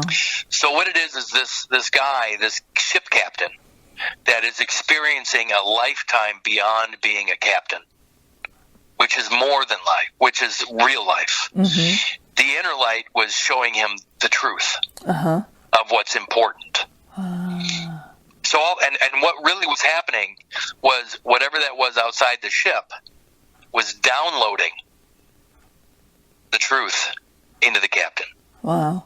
It was downloading an entire society of people into that captain, a memory. It was downloading a memory. Wow. Into that captain's head, into his existence. So he experienced it completely. Mm-hmm. Because when he finally woke up, when the connection was severed, he had a real memory, as if he did really live that entire time. Mm-hmm. He experienced 80 years. Well, yeah. While he was laying on the ground. Mm-hmm.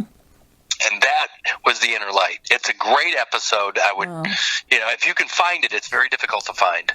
But it is my favorite, because what it did is it showed this very professional ship captain experiencing something he will never experience as a ship captain. Mm-hmm. In his commercial or in his duties as a ship captain, he will never experience the lifetime as a father, as a husband. Do you know what I mean? Mm-hmm. And so he had that with this download. Wow. And it brings tears to my eyes every time I watch it. I love it. So, but it is called The Inner Light. Wow. And it's also, so the thing that was outside looked like a rock? Yeah. So that's really interesting, too. Yeah, because it's the placenta. It's the whole. Yeah, it's the beginning. What people don't realize is, in fact, I will finish with this. There is Michelangelo did a painting, and I believe it's on at the Sistine Chapel. Mm-hmm. And I'm going to go, I know I have it here downloaded. I'm just going to load Adam. I think if I just do that, it'll pop up. Adam, A-D-A-M. There it is. So, and it's a very well-known picture, but it shows Adam, the two fingers. Mm-hmm. It shows Adam on the ground and what looks like God or whatever reaching out, and her two fingers not touching.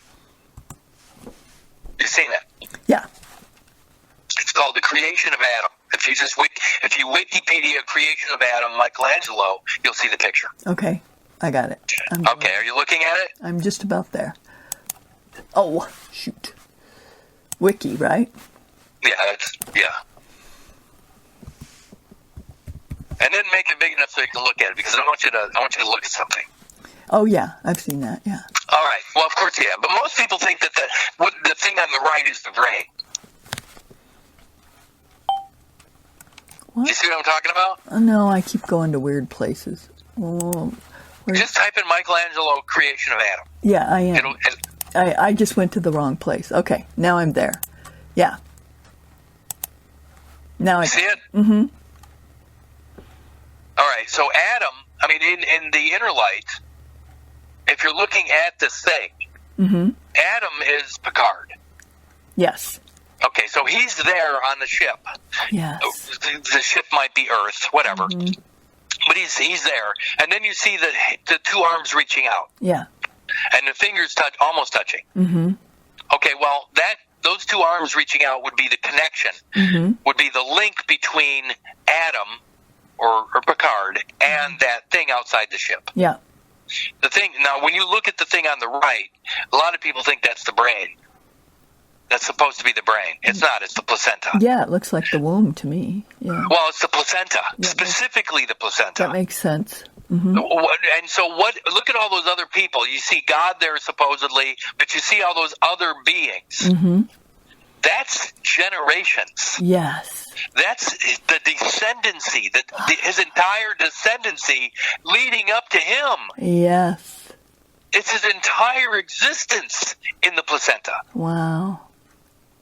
Got that? Yeah. And they're almost touching, but they're not touching, which is the disconnect from the cutting of the umbilical. The two arms represent the umbilical cord. Yes. So now he's been cut off from his past. He's disinherited.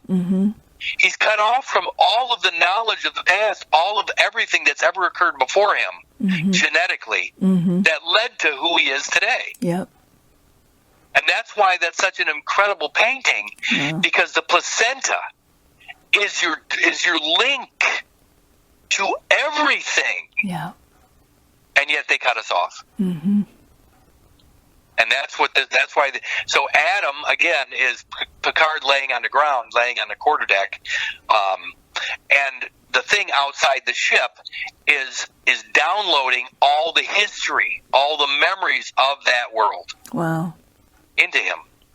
Wow. Because all he is now is a commercial ship captain. I mean, he's left all of that behind to become that ship captain. And yet everything back there, everything that occurred leading up to who he is today still exists. Yep. He's just disconnected from it. Yep. Yeah, this is a wonderful painting, especially when you recognize what does the placenta, what does it actually imply? It implies all of you, or what led up to you being you. Your 46 chromosomes are from that past. Yes. But you exist in the present. So really, if you're looking at this, what you're looking at is Adam in the present. And everything in that placenta representing the past. And he's cut off from it. Yeah. He's disconnected. Yeah. Whereas if we are born into the present and everything comes with us, we get it all. Yep. Okay. That's about it. Well, and also I think the other thing about it is that it seems such a little thing, that separation of the fingers, but it's everything. It's everything. It is everything. You got to think of the thing to the right as being like the Holy Grail. It's everything. It is all of everything that leads you to where you are today. And when you're cut off from it, you've been orphaned. You have no parents. You have no connection. You are on your own, which is not true. That's what they get us to do. They get us to agree to the orphanage. Yep. The global orphanage, and then they become the parents patriae. They become, the mother church and the father state. And then separation of church and state. So there's a divorce. Yeah, well, and it's making you believe you don't have a connection to God. Right. And then they get to be the middleman that reconnects that little space between the fingers. That's where the bar association works. The whole world is right there. That's the evulsion. That's the evulsion right there. That's the whole world of fiction is right there between those two fingers. Between the states, yeah. The interstate commerce, the commercial realm, the waters of commerce are between those two fingers. Wow. And it's amazing. And it looks so insignificant. You want to pay attention to all the other things in the picture, but the real meat is right there in that disconnect. It's the disconnect. Right. That's beautiful. And that's kind of, I guess that's a good way to end too, because this is all about the born and the unborn being disconnected. And that's why it's so easy to go, oh, well, the birthday, yeah, I get it, no big deal. And it's like, no, you don't. It's right there. It looks so insignificant. But it's everything. It's everything. It's everything. Yeah. All right, lady. Well, as usual, it's amazing. Wow. Well, Kevin told me, he says, tell Kurt I need a fix. He's got to do a call. It's been a while, but I mean, I've been kind of out there, but yeah, obviously that's why when we get together, these things occur. Yep. Wow. All right, lady. Love you. Right, Have a great day. Mm-hmm. Yeah, get this over to me when you can, and I'll post it for Kevin. I will. I'll get it over. All right. Thanks. Have a great day. You too. Bye.